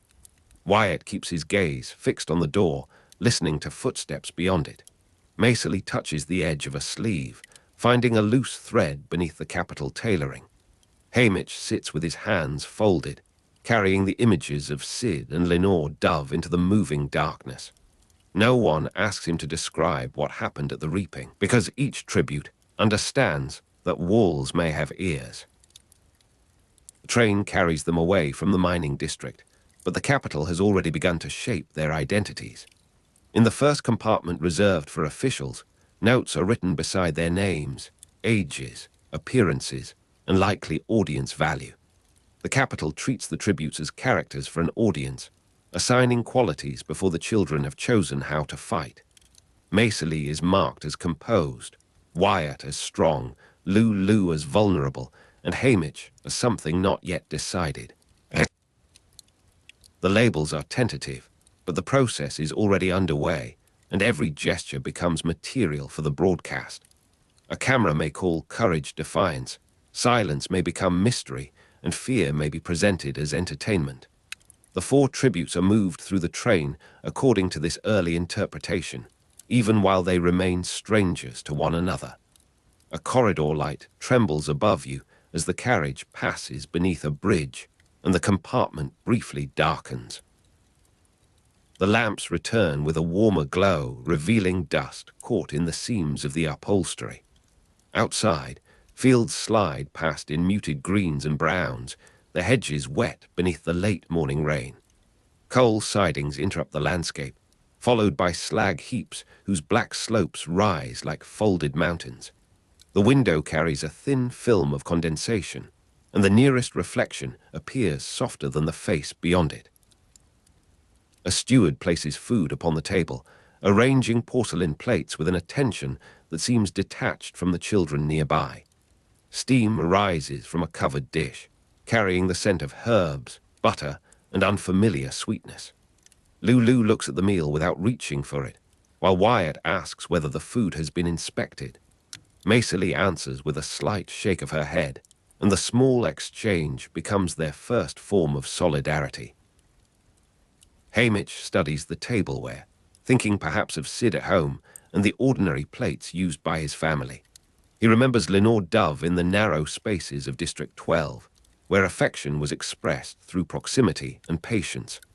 The train continues northward, drawing the tributes towards a city whose brightness has been prepared for their arrival. No one tells them how long the journey will last, because uncertainty serves the capital almost as well as fear. The carriage crosses a bridge above a dark river, and the sound of water disappears beneath the iron wheels. Beyond the glass, distant hills gather beneath low cloud, their slopes softened by rain and smoke. The railway smells change as the train leaves District 12, losing coal's raw bitterness and gaining oil, flowers, and hot metal. Your clothing remains rough beneath the formal costume, reminding you that the district has not been removed from your body. The warmth inside the carriage grows heavier as more officials enter, carrying folders, brushes, pins, and boxes of cosmetics. Their voices remain low, yet the language of presentation can be heard in fragments. They discuss hair, posture, color, lighting, and which parts of each tribute should be made visible. Haymitch hears his name spoken in the corridor, followed by a remark about his eyes and another about his apparent reluctance. Macely is asked to stand so that her shoulders can be assessed beneath the costume. Wyatt is made to remove his jacket, allowing an attendant to examine the shape of his arms. Lulu is measured for a new dress, while an assistant speaks to her as though she were much younger. The 4 tributes are not being trained yet, but their preparation has already begun. Before any of them has chosen to fight, the Capitol begins deciding how the audience will understand them. A stylist gathers Haymitch's hair, and the comb catches briefly in a knot formed during the journey. He does not complain, because his attention remains fixed upon the memory of Sid and the last sight of Lenore Dove. The stylist mistakes his silence for brooding appeal, and a note is added to the growing description of his character. Each interpretation carries him farther from the boy who stood in District 12 beneath a grey sky. At the edge of the Capitol, the train slows among towers, bridges, and elevated lines glowing with electric light. The city receives them through layers of glass, metal, and polished stone, all humming with hidden machinery. The platform is covered, dry, and brilliantly illuminated, yet the air contains a distant scent of rain. Crowds gather beyond barriers, their voices rising when the carriage doors open. The audience sees 4 tributes emerging from District 12, but not the disorder that brought them together. Haymitch steps down beside Macely, Wyatt, and Lulu beneath a storm of cameras. The crowd applauds as though the children have arrived for a celebration rather than a killing. Macely keeps her expression controlled, while Wyatt scans the officials and Lulu draws close to the side of her dress. Haymitch looks back towards the carriage, perhaps still expecting the door to lead somewhere other than the Capitol. No one from District 12 stands beside them now, and the names of Sid and Lenore Dove survive only within his thoughts. The procession begins through corridors of light, carrying the 4 tributes towards rooms prepared for their transformation. Polished floors reflect their shoes, handlers, and the moving flashes of cameras.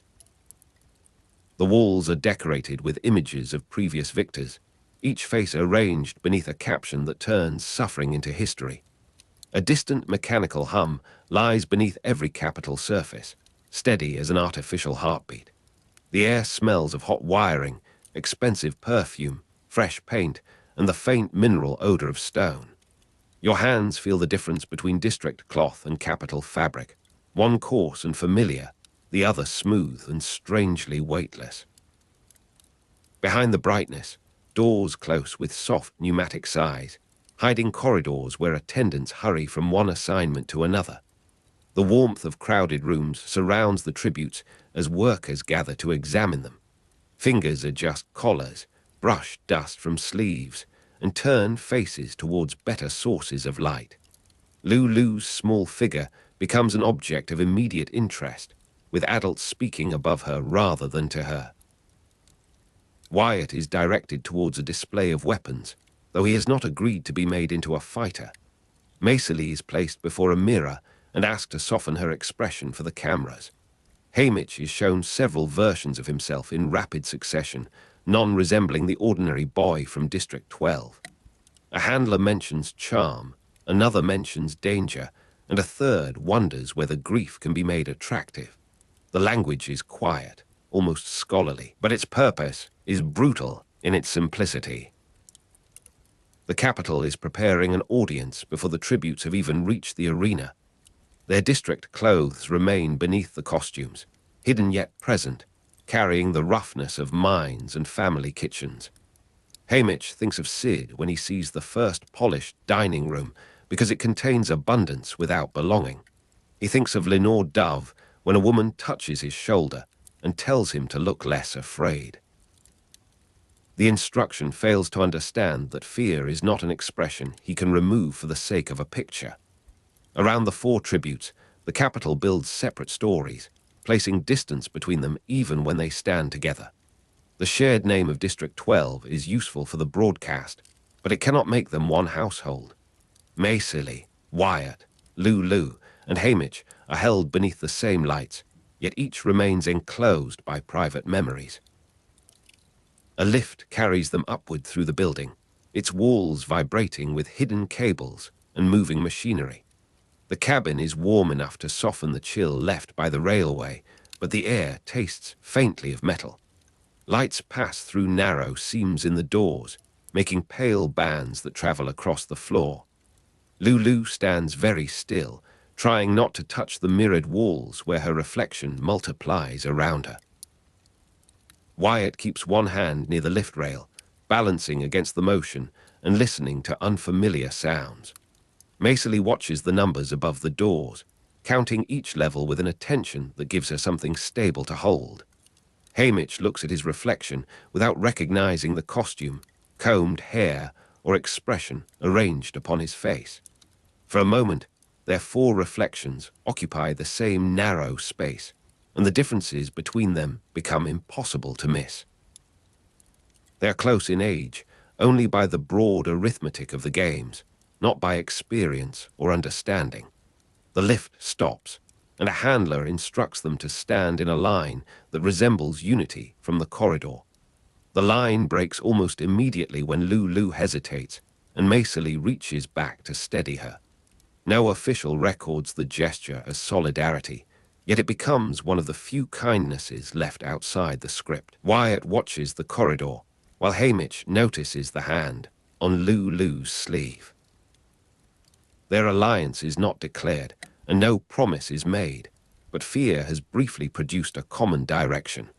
The capital's cameras remain nearby, searching for a useful image in every movement.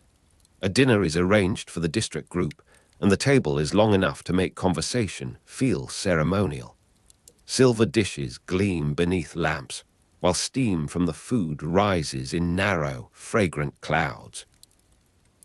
The warmth of the room gathers around the four children, though the windows show a city shining with cold light. A mechanical murmur travels through the walls, coming from lifts, vents, kitchens, and the building's endless machinery. Haymitch sits with his back to the wall, choosing a position that lets him see the doors. Macely places a piece of bread near Lulu without calling attention to the gesture. Wyatt asks which corridor leads back to the train, and the attendant replies that the train is no longer theirs. Lulu asks whether their families will be allowed to send messages, but no one answers directly. Haymitch thinks of Sid, whose face has become sharper in memory as the hours pass. He thinks of Lenore Dove, whose voice seems almost present whenever the room becomes too quiet. The four tributes begin to speak in fragments, exchanging names they already know and details they have not yet learned. Macely describes a corner of District 12 where light falls through broken boards in the afternoon. Wyatt mentions work near the outer shafts, where the ground trembles beneath their feet during blasting. Lulu speaks of a younger child in her neighborhood, though she stops before explaining what became of him. Haymitch says little, because the killing at the reaping remains between himself and every other sentence. Their shared district identity does not create trust, but it gives them a vocabulary of smoke, hunger, and watched streets. For a short time, the capital's prepared roles are interrupted by the ordinary sound of four teenagers speaking. The dining room grows quieter as the handlers return, carrying instructions for the morning's preparation. The tablecloth is smooth beneath your fingers, almost unnaturally soft after the rough cloth of District 12. Porcelain cools the palms, while metal cutlery reflects the overhead lamps in narrow silver lines. The food releases scents of roasted vegetables, warm bread, rich sauce, and fruit that has traveled farther than any tribute. A glass trembles when a lift moves somewhere beyond the wall, and the vibration continues through the tabletop. Macely's sleeve brushes the table edge, revealing coarse fabric hidden beneath the decorative outer layer. Wyatt's boots remain marked with a thin grey trace from the district road, despite the attendant's efforts to clean them. Lulu's hair carries the faint smell of soap and smoke, familiar enough to make the room feel briefly less foreign. Haymitch's hands retain the dry roughness of work, and the capital light reveals every small crack in the skin. Around them, doors open and close with careful softness, allowing staff to enter without interrupting the official atmosphere. The room is crowded, but the children remain isolated by the attention focused upon their bodies and expressions. Beyond the windows, the capital glows in layers, and distant transport lines draw bright paths through the darkness. No sound resembles the low wind over District 12, yet the air still moves through hidden vents. A stylist takes Maisily away first, describing her as difficult to soften and therefore interesting to the audience. Wyatt is assigned to a trainer who asks whether he can lift, climb, and endure pain without showing it. Lulu is placed in a smaller room where adults discuss innocence as though it were a costume detail. Haymitch is questioned about his family, his work, his temper, and the people he left behind. He answers carefully, protecting Sid with every omission and keeping Lenore Dove beyond the reach of the capital's curiosity. When asked whether he has someone waiting for him, Haymitch looks towards the dark window. The question is repeated in a gentler tone, but gentleness does not make it less dangerous. He says Lenore Dove's name only once, and the handler writes it down with the satisfaction of finding a useful detail. The name will later be connected to longing, loyalty, and the possibility of a private romance for the audience. It will not include the full texture of Haymitch's ordinary life, or the fear of losing his brother Sid. The capital prefers a single emotional center, because a simple story can be repeated across many screens. Haymitch becomes the boy with something to lose, though he has already lost the protection of a normal selection. Maisily is shaped into a figure of sharp intelligence, while Wyatt is given the posture of a dependable fighter. Lulu is surrounded by softer colors, careful voices, and adults who understand the power of helplessness. The four versions are developed separately, even though the four tributes sleep beneath the same guarded roof. A night of restless preparation settles over the capital, and the building continues to hum beneath its polished silence.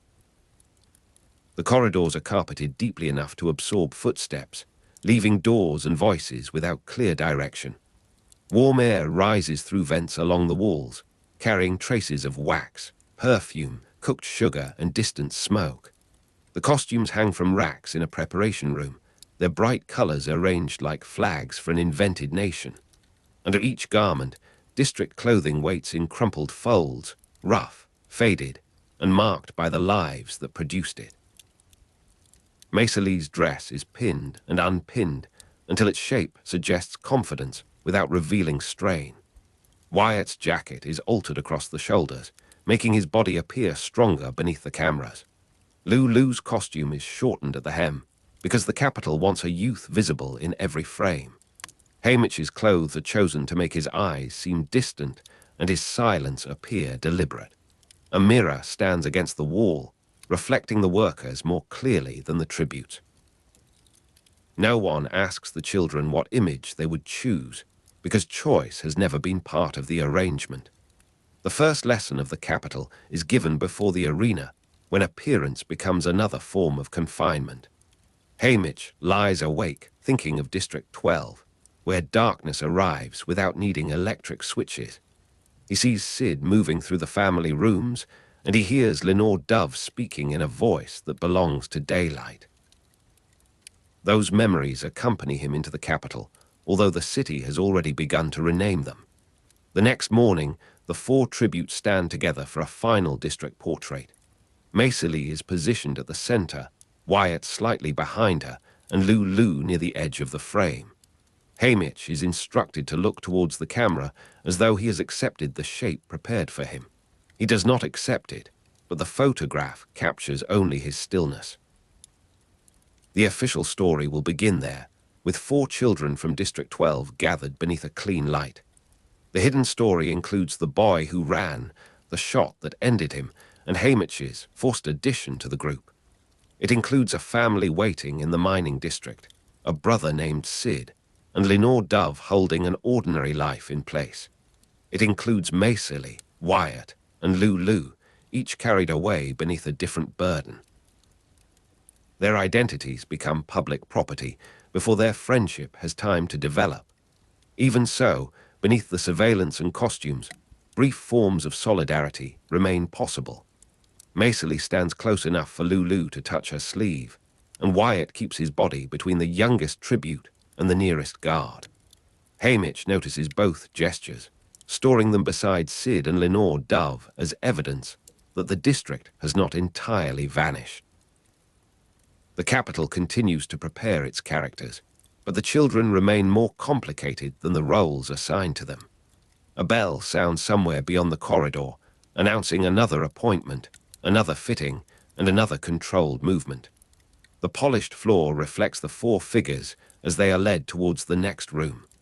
The city's distant machinery continues beneath them, steady, patient, and indifferent to the names being carried through its halls. Haymitch Abernathy has entered the games, though his public selection will be remembered differently. Macely and Wyatt stand beside him, while Lulu remains the youngest member of the District 12 group. Their journey from the mining district has begun in pressure and uncertainty rather than ceremony. The four tributes have not entered the capital as a natural team, and no shared label can change that fact. Yet their memories now overlap, joined by a railway carriage smelling of varnish and coal smoke. They have seen one another frightened, watched, measured, and rearranged for strangers. They have heard the hush after a sudden death, and they understand that the capital stories leave out whatever threatens their beauty. The future mentor Haymitch will one day stand behind other tributes, offering advice from the far side of survival. That reputation begins here, while he is still a child tribute carrying Sid and Lenore Dove through unfamiliar rooms. Long before he becomes a voice of weary instruction, he is simply a boy taken from District 12. The capital lights remain bright above him, and the mechanical hum continues beneath every polished surface. The train's smoke has faded from his clothes, but its scent remains within the fabric, mingling with perfume and heated metal. Somewhere beyond the walls, the city prepares the next performance, while the four tributes wait beneath its careful attention. No one returns them to the ordinary life that existed before the reaping. The doors close softly, and Haymitch stands with Macely, Wyatt, and Lulu in the artificial warmth. For a moment, the cameras cannot distinguish the characters from the children placed inside them. Then the lights turn towards their faces, and the capital begins telling the story it prefers. The lights turn towards your face, and the capital begins telling the story it prefers. You stand beneath the white studio lamps beside Macely Donna, Wyatt Callow, and Lulu, while tired eyes are softened beneath makeup powder. The air carries the warm, faintly chemical scent of cosmetics, mingled with the dry heat rising from the stage lamps. Somewhere above you, cameras hum with a patient mechanical buzz, their lenses turning without haste. Applause arrives on cue from the darkened seating area, swelling and fading according to signals that remain invisible to you. Behind the cameras, screens glow with fragments of your own image, each one brighter than the room around it. Across Panem, similar screens shine in dark rooms, kitchens, bedrooms, guard stations, and public halls. Families sit close to those pale rectangles, receiving the capital's arrangement of your faces, clothing, and silence. The first difference appears in a small omission. You remember the reaping more fully than the capital allows anyone else to remember it. Haymitch remembers the waiting, the heat, the names, the sudden movement among the crowd, and the private terror that passed from one person to another before the cameras settled upon him. The official account presents his selection as a clean moment, almost ceremonial in its simplicity. A name is called, a boy steps forward, and the machinery of fate appears to move without interruption. Yet the fuller account contains hesitation, disorder, and human decisions that do not fit comfortably inside the capital's polished version. The broadcast removes what might suggest weakness in the system. It leaves only the chosen face, the stunned expression, and the impression that the state has spoken with perfect authority. The event becomes easier to repeat when its uncertain edges have been cut away. The studio floor feels smooth beneath your shoes, though a fine powder gathers near the painted markings where the tributes must stand. White light rests upon your cheeks until the skin feels warm and strangely weightless. The fabric of your costume presses against your shoulders, arranged to suggest a meaning that you have not chosen. From the audience comes the rustle of expensive clothing, followed by another measured burst of applause. A camera slides along its track, and the lens resembles a dark, polished eye. The stage lamps make every surface gleam, while the spaces beyond them remain indistinct. You can smell heated metal near the lighting rigs, and underneath it lies the sweeter trace of perfume from the front rows. On distant screens, your figure becomes smaller, cleaner, and more complete than the person standing beneath the lamps. The Capitol does not merely introduce you to Panem, it casts you. Your clothing is selected for a mood, your posture is discussed as evidence of character, and your silence is given a meaning before you have spoken. A tribute may be presented as fierce, innocent, comic, dangerous, or tragically sincere, depending upon the story the producers wish to place before the public. The interviews encourage each of you to perform an identity for viewers who have never seen your homes or heard your ordinary voices. A clever answer becomes evidence of charm. A frightened pause becomes vulnerability. A hostile expression becomes villainy. The person inside the costume is gradually separated from the image displayed beneath the lights.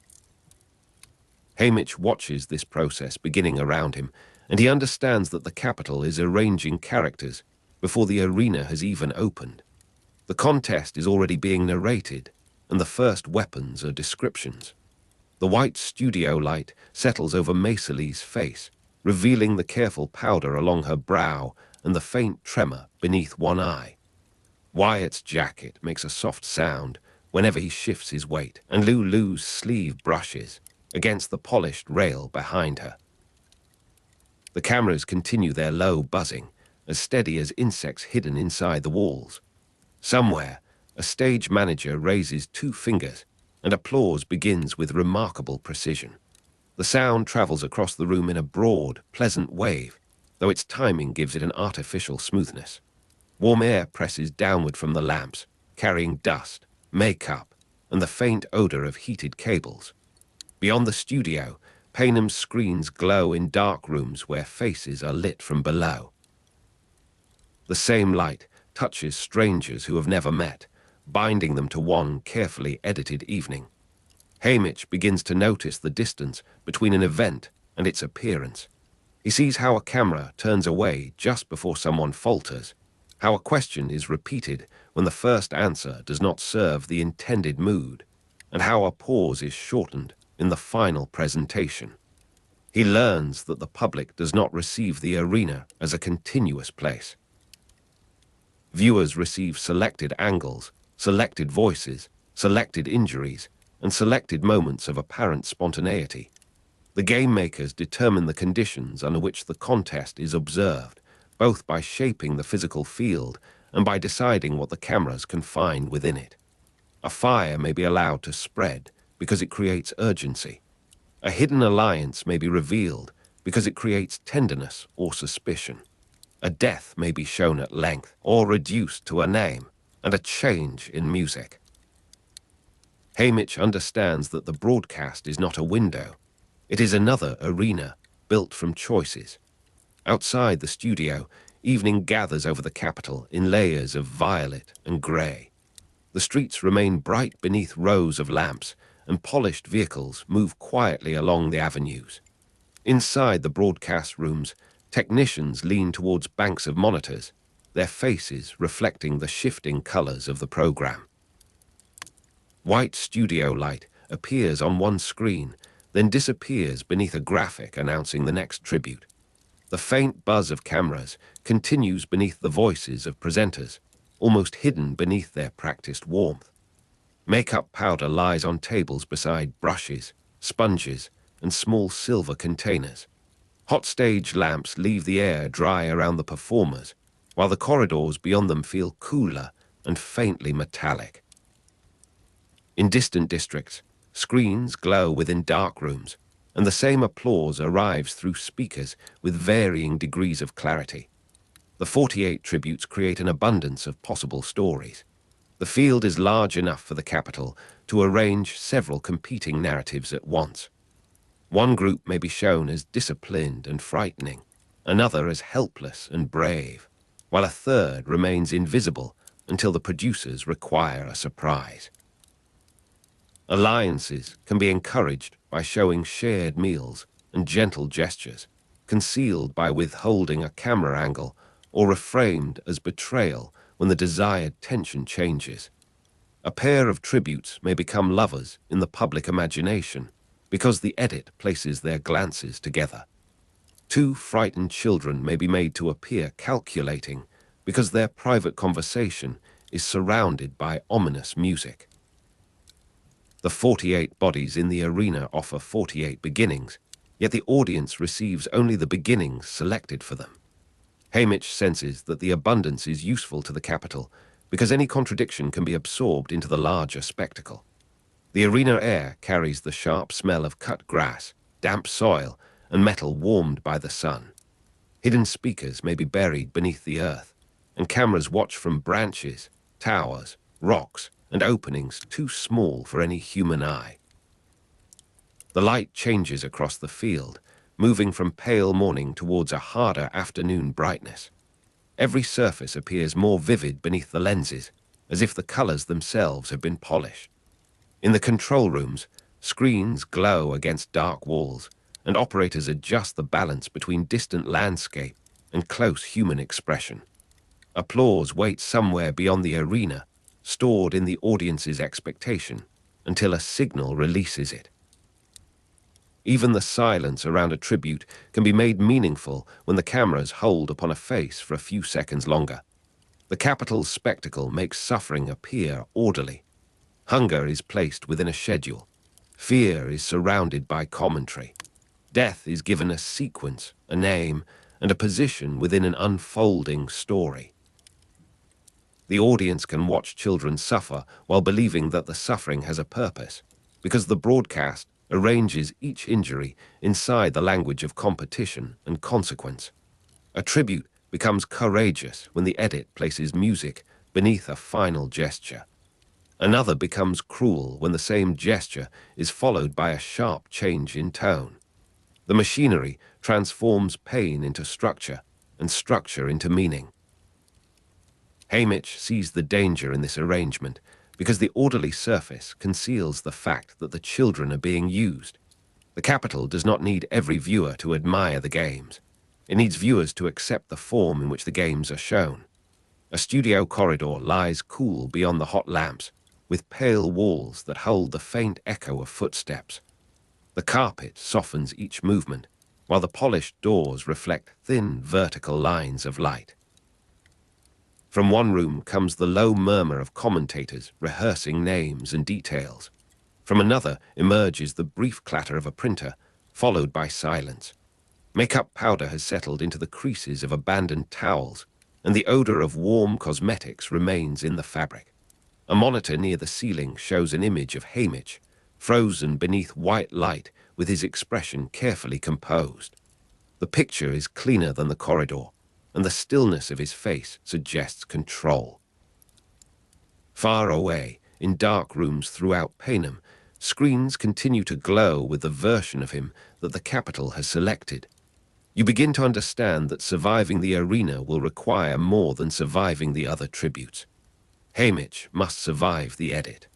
A strong move can be presented as luck, calculation, cruelty, or courage, depending upon what the broadcast needs at that hour. A weakness can be hidden until it becomes useful, while a private fear can be enlarged until it turns into public entertainment. The audience is offered simplified heroes, simplified villains, and scenes of apparent spontaneity that have been surrounded by invisible preparation. Haymitch notices that even accidents may be gathered into the story as though they had been intended. The capital can make an unplanned meeting resemble destiny, or make a deliberate trap appear like a natural consequence. He begins to protect not only his body, but also the meaning attached to his actions. The broadcast becomes an opponent alongside the other 47 tributes. Night settles over the arena with a gradual cooling of the air. Leaves move against one another in the darkness, producing a soft, dry whisper that changes whenever the wind turns. Somewhere beyond the visible trees, machinery hums beneath the ground. Small lights remain hidden among branches, their glow masked until a camera requires a clearer image. The scent of wet earth rises after a brief rain, and water gathers in narrow lines along the roots. On distant monitors, the darkness is divided into separate pictures, each framed according to the intensity of its drama. A face appears, disappears, and returns from another angle. In Capitol homes, screens brighten the walls while the surrounding rooms remain dim, and the quiet between broadcasts feels carefully measured. The story of a victor can be separated from the people who died around him. When the games end, the surviving tribute may be placed beneath bright lights and described as resilient, gifted, fortunate, or beloved. The dead become stages in that story rather than lives with their own histories. Their names may be mentioned, but their relationships, fears, and unfinished hopes are compressed into the victor's journey. Haymitch sees how easily the capital can turn survival into ownership. The victor belongs to the audience because the audience has been taught to recognize him through the broadcast. His suffering becomes part of a finished narrative, and the people lost along the way become evidence of the narrative's seriousness. Even grief can be edited into a decorative quality, something that deepens the public's affection without troubling the system that produced it. Morning enters the training rooms through tall windows, though the glass softens the color of the sky. White light from the ceiling remains stronger than the natural brightness beyond the walls. The floor carries the rubbery scent of mats, metal, and old sweat, while makeup powder lingers near the entrances from the previous day's appearances. Cameras observe from corners, their lenses dark beneath small indicator lights. A murmur passes through the observation gallery whenever one tribute displays an unexpected skill. Applause arrives on cue during demonstrations, then fades into the ventilation's steady breath. In rooms across Panem, screens show selected fragments of training, and the darkness around those screens makes every movement seem more deliberate than it was. Haymitch's intelligence threatens the capital because it can expose the design beneath the spectacle. He notices patterns in the arena's dangers, connections between the game maker's choices and the images shown to viewers, and the ways in which a public reaction may influence what happens next. He understands that the contest is managed as a media production, with scenery, pacing, character development, emotional reversals, and a conclusion prepared in advance whenever possible.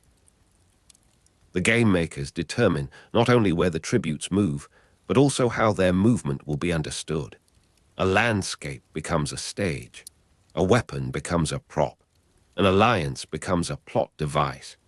Haymitch's ability to read these arrangements makes him difficult to contain because he may recognize intention where others see fate. The more clearly he sees the pattern, the less safely he fits inside the role assigned to him. The air near the control rooms tastes faintly of dust and warm electricity. Rows of screens cast blue, green, and amber reflections across the operator's hands. Knobs turn beneath careful fingers, and small buttons blink in disciplined intervals.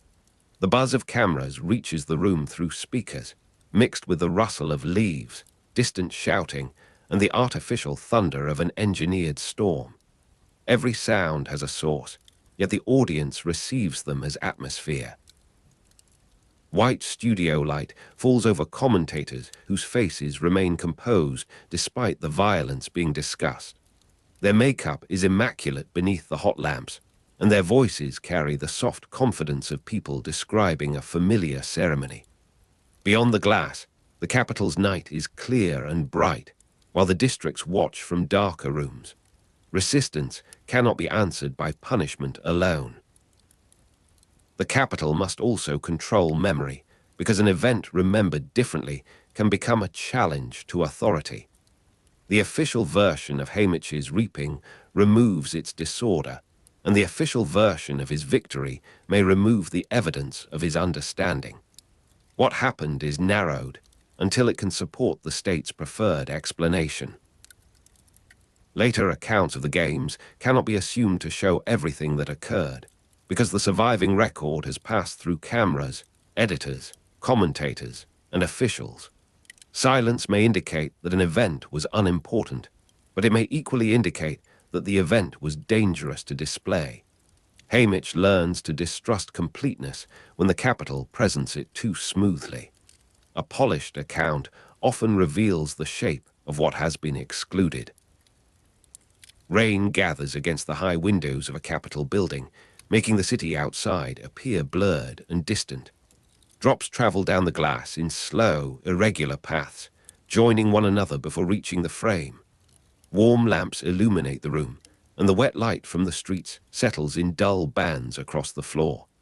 The scent of damp stone enters through a narrow opening, mingling with paper, dust, and the faint sweetness of powder left on a dressing table. Television remains on without sound, its changing images reflected in the dark surface of a cabinet. On another screen, the faces of tributes move through a field arranged for observation. The room feels quiet, although the machines continue to work beyond the walls. The central political concern of the games lies in the power to decide which story becomes public truth. The capital does not need to alter every fact when it can determine the sequence in which facts are encountered. It can show fear before courage, making courage appear exceptional. It can show an alliance after a betrayal, making trust seem foolish from the beginning. It can place a tribute's face beside a violent image, allowing association to replace evidence. It can omit a conversation and preserve the consequence, leaving viewers to supply an explanation that serves the state. Haymitch sees that truth has become less a record of what happened than a public arrangement of what may be remembered. The broadcast does not merely report the games. It governs the meanings that survive them. In a dark room beneath the arena, monitors shine over tables covered with notes, maps, and half-empty glasses of water. The illumination makes each sheet appear separate from the next, while the shadows between the screens remain soft and deep. Ventilation moves a dry current across the room, carrying the smell of paper, machine oil, and heated dust. A camera feed displays a tribute sleeping beneath a tree. Another shows water rippling near a bank, and a third reveals a distant fire. The faint buzz of machinery forms a continuous undertone. Above the operators, concealed lamps provide a white glow without warmth. Across Panem, screens brighten dark rooms, and viewers wait for the next image to tell them what matters. Haymitch begins to act with the broadcast in mind. He chooses when to be visible, when to disappear, and when an apparently careless gesture may be given a more useful interpretation. He recognizes that the audience may be persuaded by tenderness more readily than by argument, and that a performance can conceal a calculation without making the calculation disappear. Yet he also understands the danger of accepting the capital's language too completely. If he becomes only the clever survivor, then the suffering around him may be absorbed into a pleasing story. If he becomes only the damaged victor, then his intelligence may be dismissed as bitterness. He must move between identities while refusing to belong entirely to any of them. The arena tests his body, but the broadcast tests the boundary between the person he is and the person Panem is permitted to see. A pale dawn spreads over the field, touching the grass with silver and the lower branches with a thin green light. Mist gathers in shallow hollows, where it moves slowly above the ground without hiding the distant structures. Water beads on leaves and falls when the wind disturbs them. The scent of crushed herbs rises beneath the sharper smell of wet stone. Cameras adjust their focus with small mechanical clicks, and concealed speakers carry a low tone through the trees. The morning appears peaceful on the screens, though every clear patch of ground may have been selected for its usefulness to the story. The quiet is not empty, it is waiting to be interpreted. The 48 tributes allow the capital to maintain several versions of reality at once. A tribute may be brave in one household, foolish in another, and threatening in a third, while all three audiences believe they have seen the same events. The arrangement changes according to class, district, expectation, and the emotional needs of those watching. In one broadcast sequence, an alliance is encouraged through tender close-ups and softened music. In another, the same alliance is concealed beneath images of individual struggle. Later, it may be reframed as manipulation, so that the capital appears to have anticipated its collapse.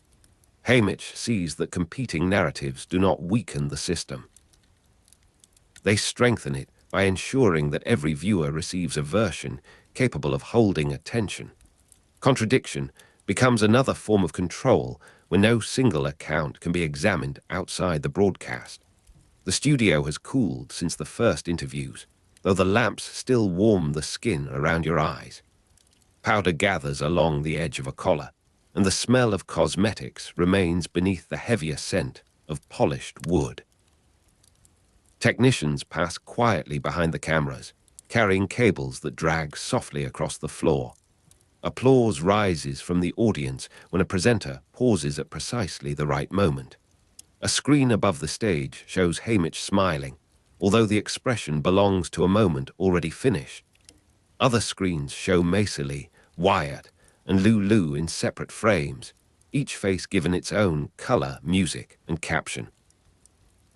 The dark rooms of Panem receive these fragments as though they were complete portraits. The capital's emotional arrangement can make cruelty appear generous. A sponsor's gift is shown as proof that the audience cares, while the conditions requiring the gift remain outside the frame. A tribute's desperation becomes a reason for viewers to send food, medicine, or weapons, and the resulting gratitude is woven into the entertainment.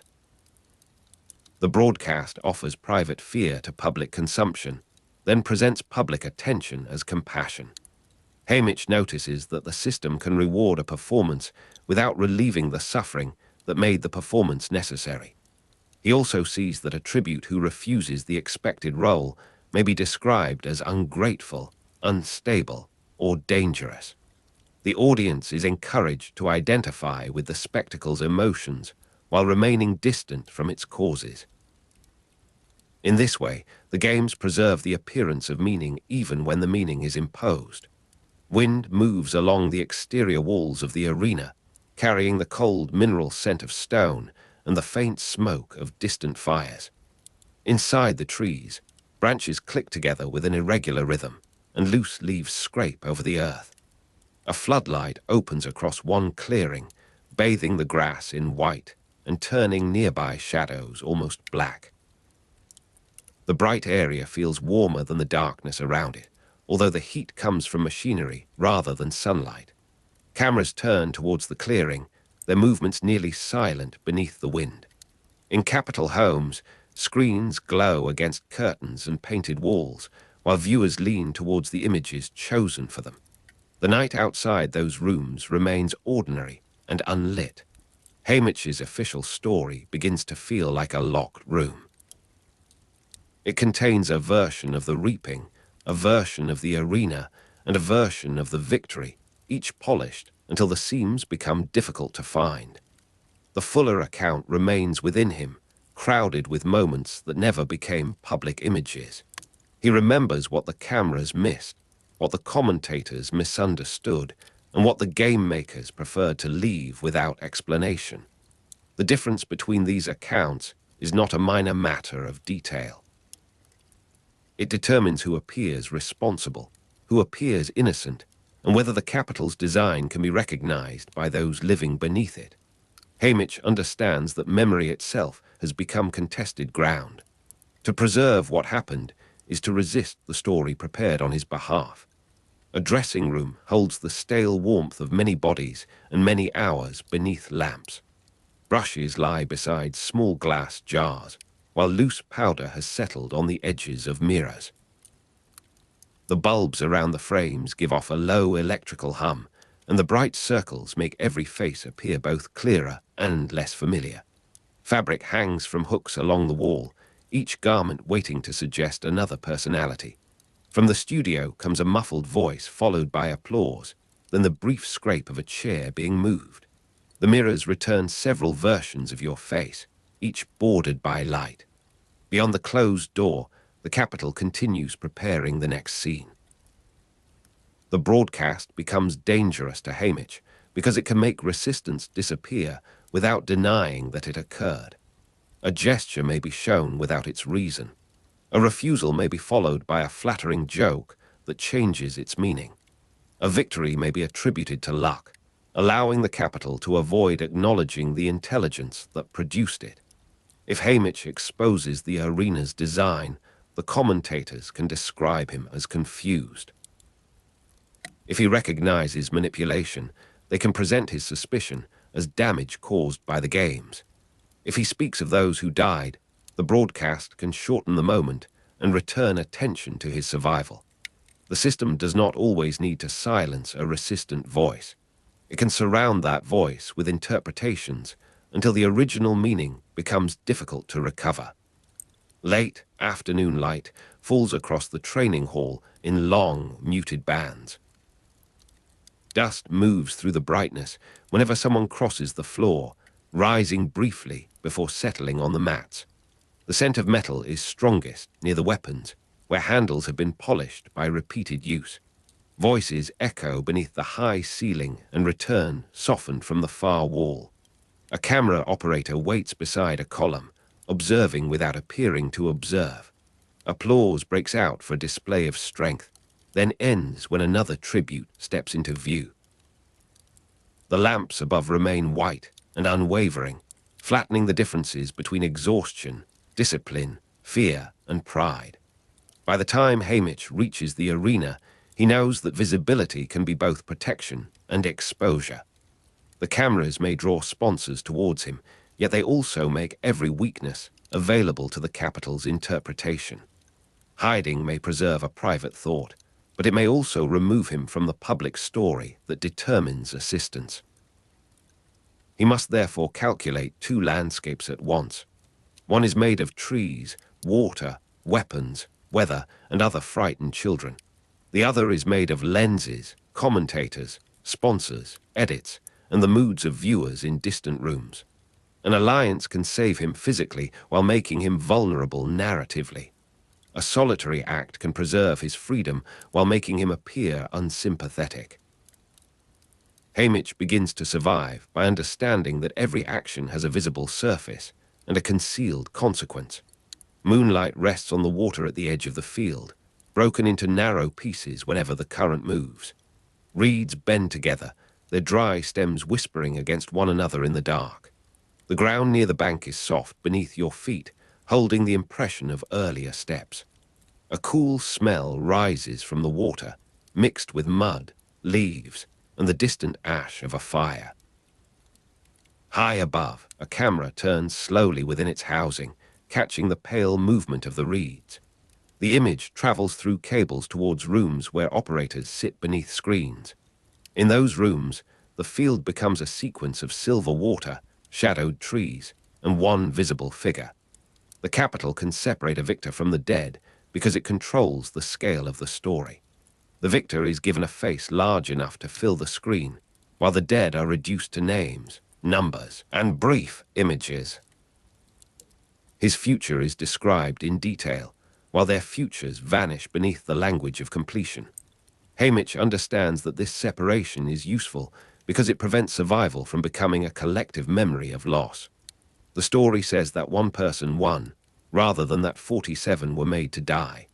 The distinction is simple, repeated, and emotionally powerful. It allows viewers to celebrate an ending without dwelling upon the structure that required it. Yet Haymitch carries the fuller arithmetic within him, where victory cannot erase the people counted against it. The morning after an arena event, the studio smells of cooling lamps and damp cloth. White light remains fixed upon the empty stage, waiting for the next presentation. A chair stands slightly out of alignment, and a small trail of powder marks the floor beside it. Cameras rest on their mounts, their lenses darkened, but not covered. Through a corridor window, the city appears pale beneath a washed sky. Screens in the production rooms show archived images from earlier games, each frame labeled and ready for reuse. The faint buzz of electricity fills the gaps between voices. Somewhere in Panem, a family watches those old pictures in a dark room, receiving memory in the order chosen by the capital. Haymitch knows that later accounts will carry the same problem. A survivor may describe what he saw, but he cannot describe what the cameras withheld. An official record may preserve the broadcast, yet the broadcast preserves only the version arranged for emotional effect. A commentator may remember the excitement of a scene while forgetting the silence immediately before it. A viewer may recall a hero's face and never learn which children were kept outside the frame. Even Haymitch's own memory is shaped by fear, exhaustion, and the need to remain alive. No account can be accepted merely because it is polished, complete, or repeated by many people. The missing moments matter because the capital's power often rests in deciding which absences remain unnoticed. Rain begins again against the arena's artificial sky, falling in a fine curtain across the open ground. Droplets strike leaves with a delicate, uneven tapping, while deeper sounds gather beneath the storm. Mud darkens around the roots, and the air becomes cool against your neck. Lamps hidden among the trees create small islands of pale brightness, each one revealing a carefully limited section of the field. Cameras adjust their focus as water gathers on their protective covers. The smell of wet bark rises around you, strong enough to mask the distant odor of smoke. On screens across Panem, the rain appears beautiful, precise, and almost peaceful. Haymitch begins to understand why the capital fears an unedited memory. An unedited memory can place the reaping beside the preparation beside the arena, and the arena beside the silence that follows. It can connect the official ceremony with the frightened bodies beneath it. It can show that the spectacle is not an independent world, but a design imposed upon ordinary lives. When the separate moments are placed together, the arrangement becomes visible. The cameras no longer seem like neutral observers, and the applause no longer sounds like simple approval. Haymitch's intelligence threatens the capital because he can join what the broadcast keeps apart. He can see the machinery behind the image and remember the people removed from the frame. The lights in a capital apartment remain low while a large screen fills one wall. Its glow rests upon a table, a glass of water, and the folded hands of a viewer sitting nearby. The room is warm, though the windows carry the faint chill of rain. A soft electrical hiss comes from the speakers between announcements. White studio light illuminates a tribute's tired face, and the image appears almost tender beneath the careful makeup.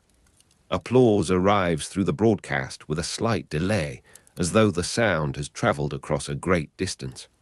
Outside, the city's lamps shine upon wet streets.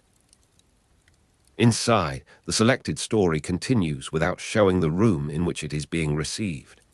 The final opponent is therefore not only another child carrying a weapon. It is the system that decides how every weapon, wound, alliance, and death will be understood. Haymitch can defeat one tribute and still be made into the capital's obedient symbol. He can outwit the game makers and still be described as fortunate. He can remember the truth and still find that public truth has been prepared without him.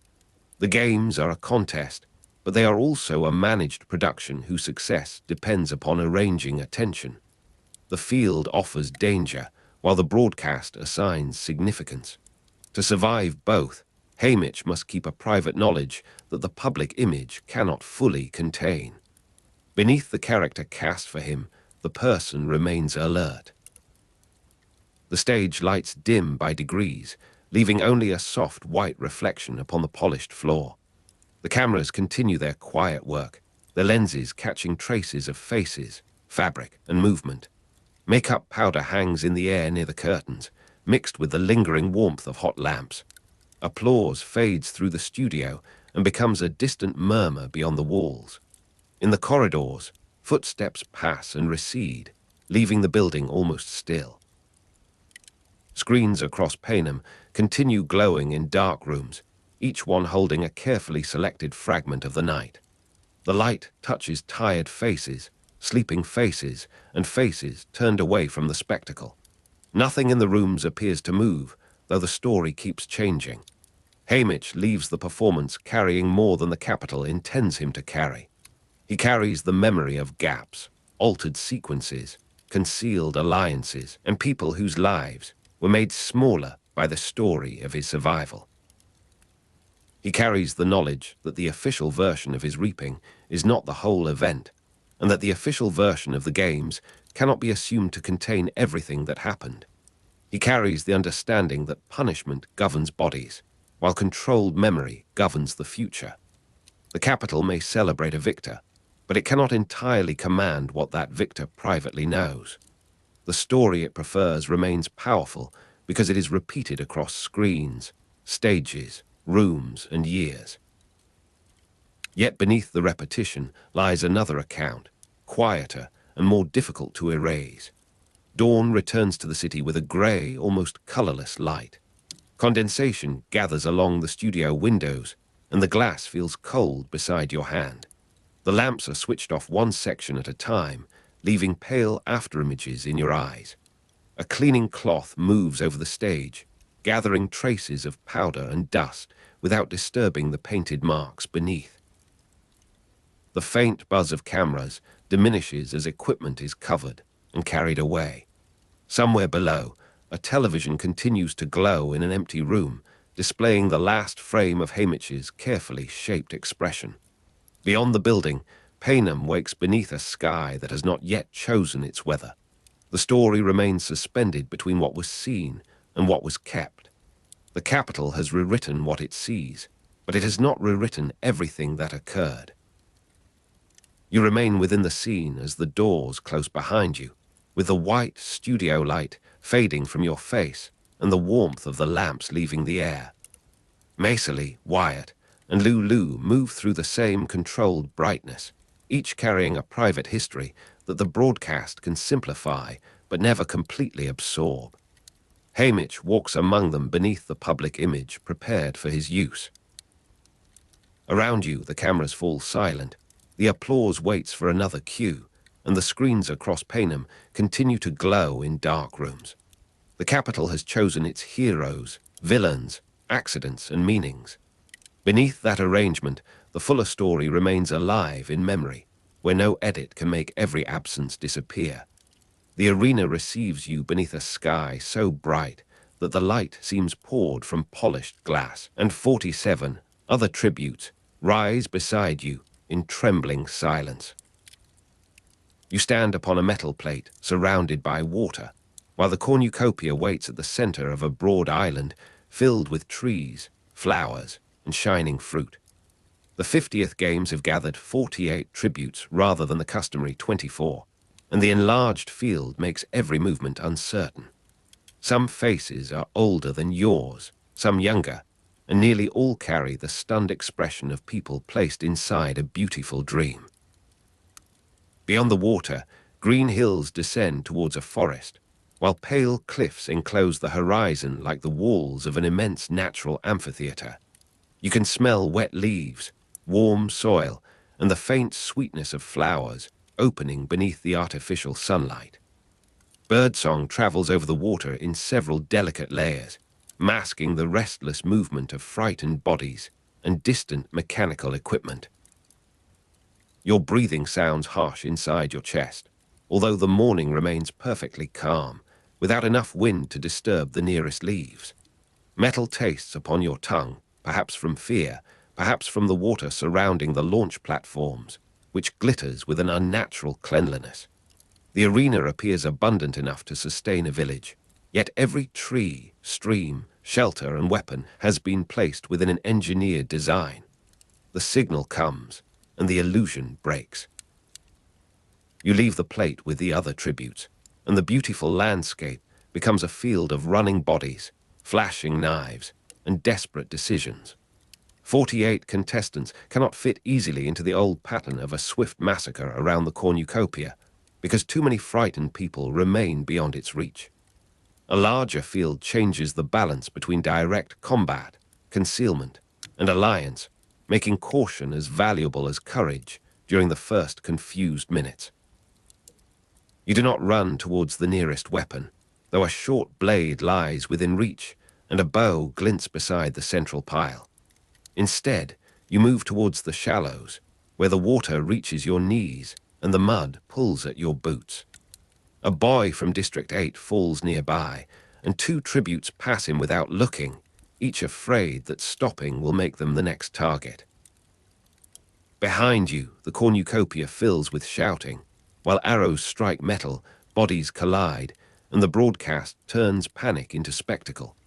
The water is colder than expected, and the taste of metal grows stronger as you swallow against the shock. Wet leaves cling to your hands when you reach the opposite bank, and the bright artificial sunlight makes every drop shine like glass. Your lungs rasp as you crouch among low ferns, while insects hum near your ears and birdsong conceals the footfalls of those searching nearby. The air carries no ordinary morning chill, because the warmth remains evenly spread across the clearing without natural variation. A twig breaks somewhere behind you, followed by the soft disturbance of grass and the faint scrape of someone trying to remain unseen. You feel the arena watching through hidden lenses, though the forest offers enough shadows to make observation possible. The first hours dissolve the illusion of a scenic wilderness, because the ground begins producing dangers that no ordinary forest would contain. A stream that appears shallow leaves a burning sensation along one tribute's arm, and another falls after touching a stone marked with pale blue veins.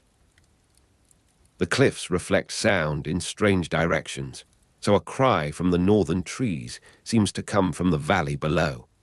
You remain still until the movement passes, counting the intervals between insect calls and the repeated return of the same 3-note birdsong. Then you notice the flowers. A red cluster grows beside a fallen trunk, another appears near the stream, and a third rests beneath a crooked cedar. Their petals are identical, even though the soil, shade, and distance between them should have produced different shapes. You remember the details, because strength alone cannot make sense of a place built to confuse you. Food hangs from low branches in bright, heavy clusters, but the fruit appears in precisely arranged groups rather than along natural growth. Water gathers in clear pools beneath the trees, while several channels run towards shelters positioned too carefully to be accidental. Weapons lie where frightened people might find them, and each attractive discovery carries the quiet possibility of poison, injury, or pursuit. The game makers control the hazards, adjusting the arena as unseen hands manage a machine concealed beneath the appearance of wilderness. Night will bring different conditions, and the abundance surrounding you may become a map of danger rather than a promise of survival. A dry leaf trembles against your wrist, although the air remains motionless, and the vibration travels through the ground like a distant warning. Somewhere above the canopy, a mechanism clicks twice, pauses, and clicks again, almost indistinguishable from the movements of insects. You taste mineral water from a hollow in the rock, and the coldness reaches your teeth before settling into your throat. Moss softens the earth beneath you, but hidden roots press against your knees, reminding you that comfort here has been carefully arranged. The artificial sun begins its slow descent, coloring the leaves with gold that is too even and too beautiful. Birdsong thickens around the clearing, yet each call seems to repeat at measured intervals, as though the forest possesses a hidden clock. Your own breathing becomes the loudest sound whenever you stop moving, and the rasp of concealment makes the silence feel physical. By evening, the surviving tributes have spread across the arena, and the enlarged field has prevented any single group from controlling the center. You find a shallow hollow beneath an overhanging bank and wait there while distant fires appear between the trees. The flames reveal temporary alliances, formed because no lone tribute can safely gather food, water, shelter, and weapons against so many opponents. Some groups exchange supplies, while others share information about the stream, the cliffs, and the places where the ground has turned dangerous. You listen to their voices without approaching, learning which dangers are understood and which have been dismissed as accidents. Maisily Donna appears at the edge of the hollow after darkness has settled, holding a small pistol with both hands. She does not point it directly at you, although her finger rests near the trigger and her expression remains guarded. You recognize her from the train, the district procession, and the brief moment before the launch when she looked towards the water. Her presence offers no safety, yet two people can watch more directions than one, and exhaustion makes every pair of eyes valuable. Together, you move through the arena with caution and mutual dependence, avoiding open ground and leaving no repeated pattern in your path. Maisily notices details quickly, while you compare those details with the movements of the landscape itself. She marks safe trees with scratches, and you erase them later, because any trail can become a message for someone hunting you. The pistol gives her confidence, but ammunition remains limited, and confidence cannot be allowed to become noise. Under the trees, the soil smells damp and dark, though the leaves above you glow with bright artificial sunlight. Maisily's breathing remains quiet until the ground beneath your feet gives a sudden electrical tremor, and then both of you freeze. A current passes through the roots, causing a line of small blue sparks to travel beneath the surface. The insects fall silent for 3 heartbeats before beginning again, and the birds resume their patterned calls from farther away.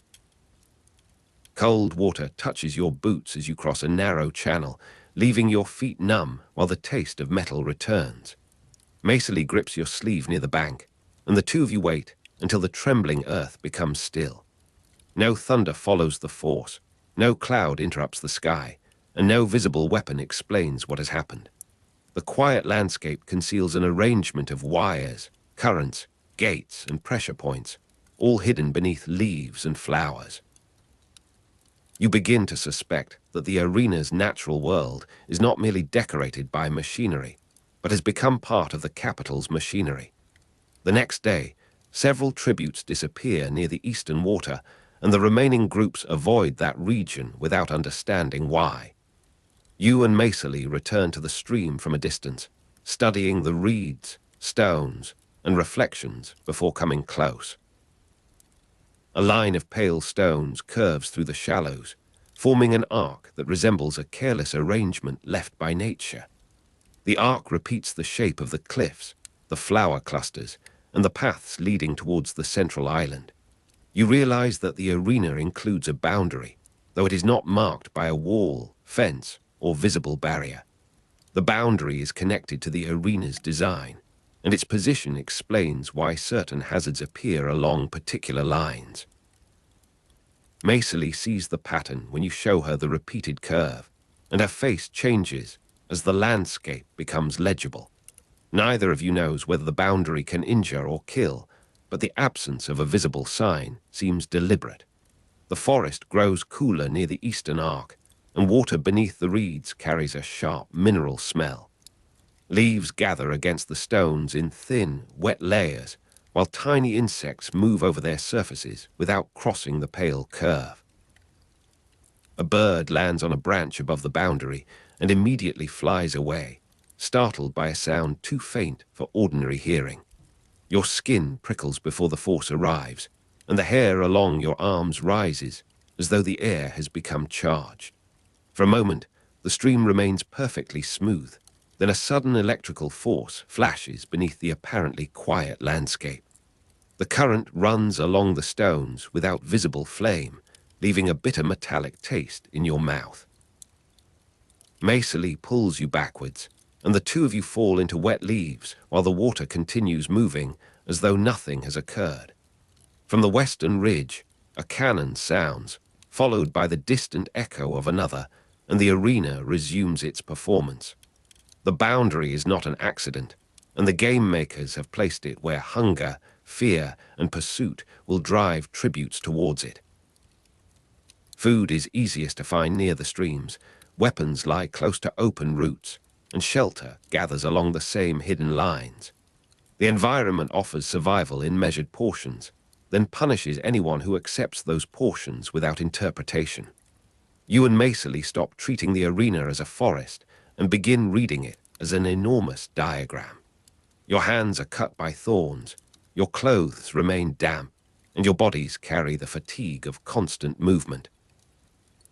Even small decisions require thought when you are exhausted, injured, and hunted, because a wrong turn can become a final one. The enlarged field leaves the arena crowded with invisible relationships, and every alliance depends upon what each person believes about the design.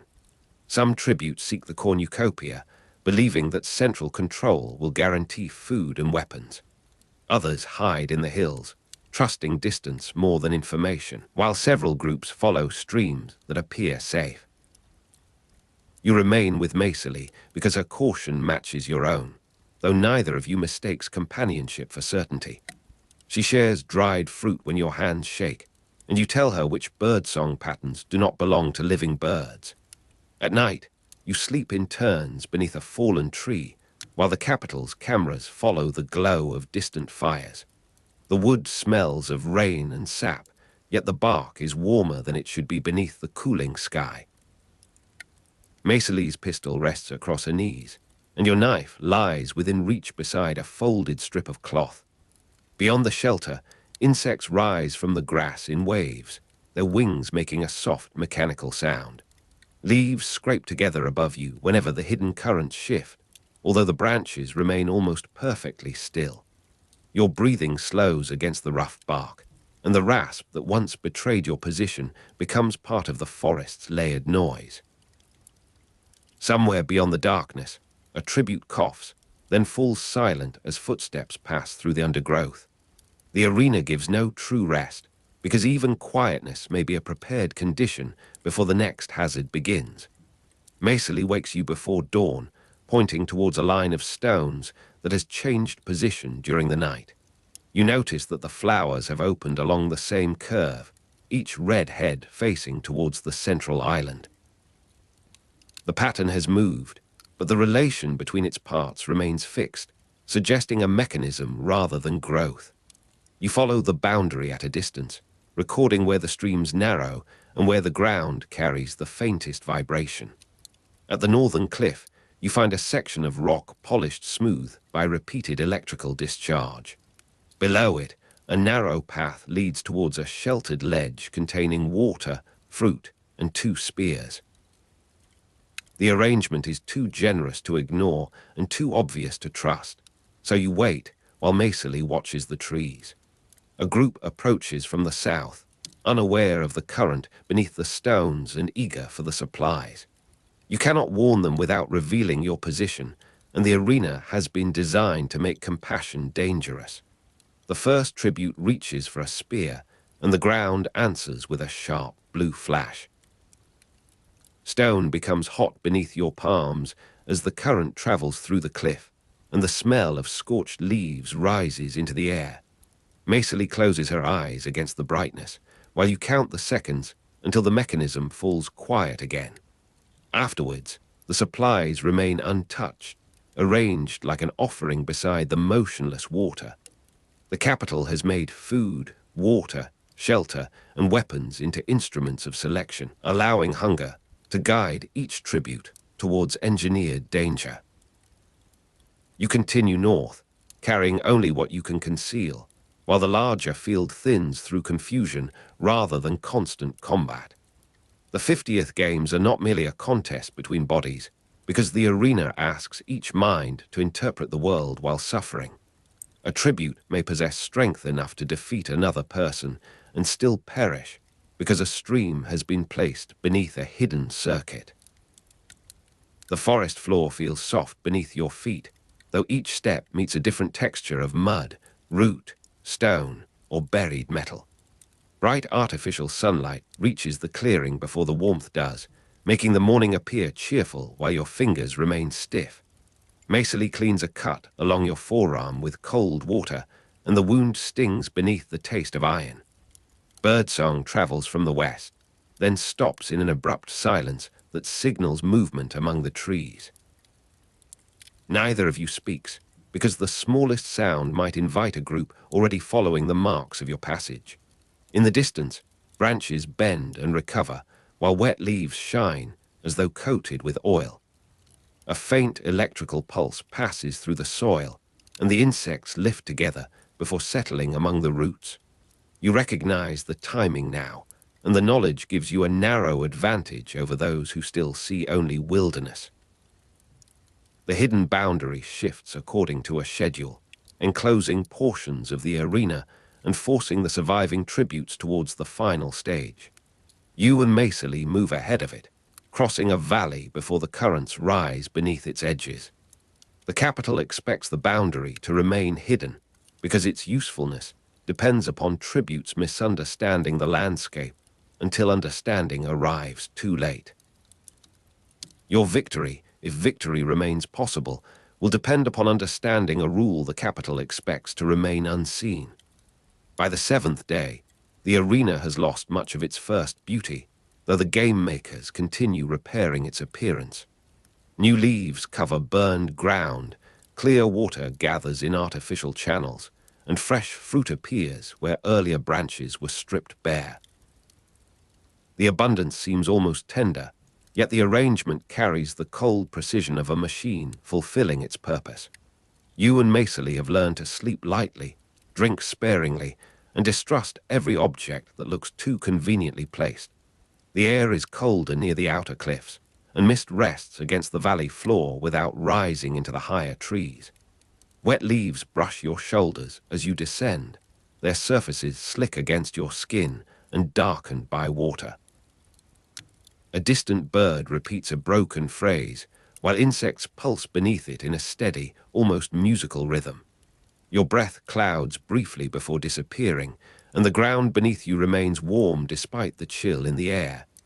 Macely walks behind you, her steps careful, her pistol wrapped in cloth so that the metal will not catch the light. The forest smells of mud, leaf mold, and something sharp hidden beneath the soil. You find another line of pale stones, but this one runs towards the central island rather than around the perimeter. Its curve meets a low ridge, where a narrow opening reveals the machinery below. Cables disappear into rock, and small lights blink beneath a grate covered with moss. The arena has been built to conceal its own intelligence, but no construction can hide every seam from a patient observer. You understand that the game makers control the hazards from beyond the visible world, changing conditions, while the tributes interpret the results. The discovery does not make you safe, though it explains why the natural landscape feels so unnaturally complete. Macely studies the grate and whispers that the capital has placed a trap where the ground appears most welcoming. You agree, because the beautiful arena has always invited danger by presenting it as comfort. The final groups begin converging near the central island, driven by hunger, shrinking territory, and the movement of the hidden boundary. You and Macely approach from the western trees, carrying a spear, the pistol, and a small supply of fruit. Across the clearing, two tributes fight beside the cornucopia, while another watches from a platform of polished stone. The stone belongs to the boundary, and its smooth surface reflects the artificial sun in a narrow white line. You recognize the curve from the cliffs, the flowers, and the streams, but here it rises beneath the arena's most valuable weapons. The boundary is connected to the central design, and the capital has placed its final temptation exactly where desperation will be greatest.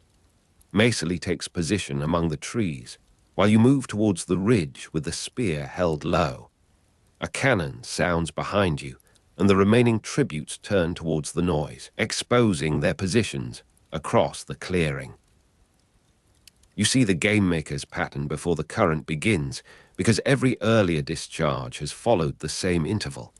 The force travels beneath the stone, through the platform, and into the structure supporting the weapons. One tribute drops his knife, another stumbles away, and the third reaches for the polished rim. You throw the spear into the metal frame, not at a body, but at the point where the boundary completes its curve.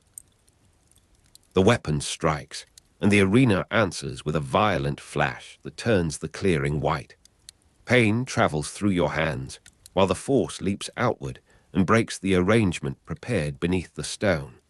The hidden rule has become visible through its consequence, and the system that created the boundary has been made to oppose itself.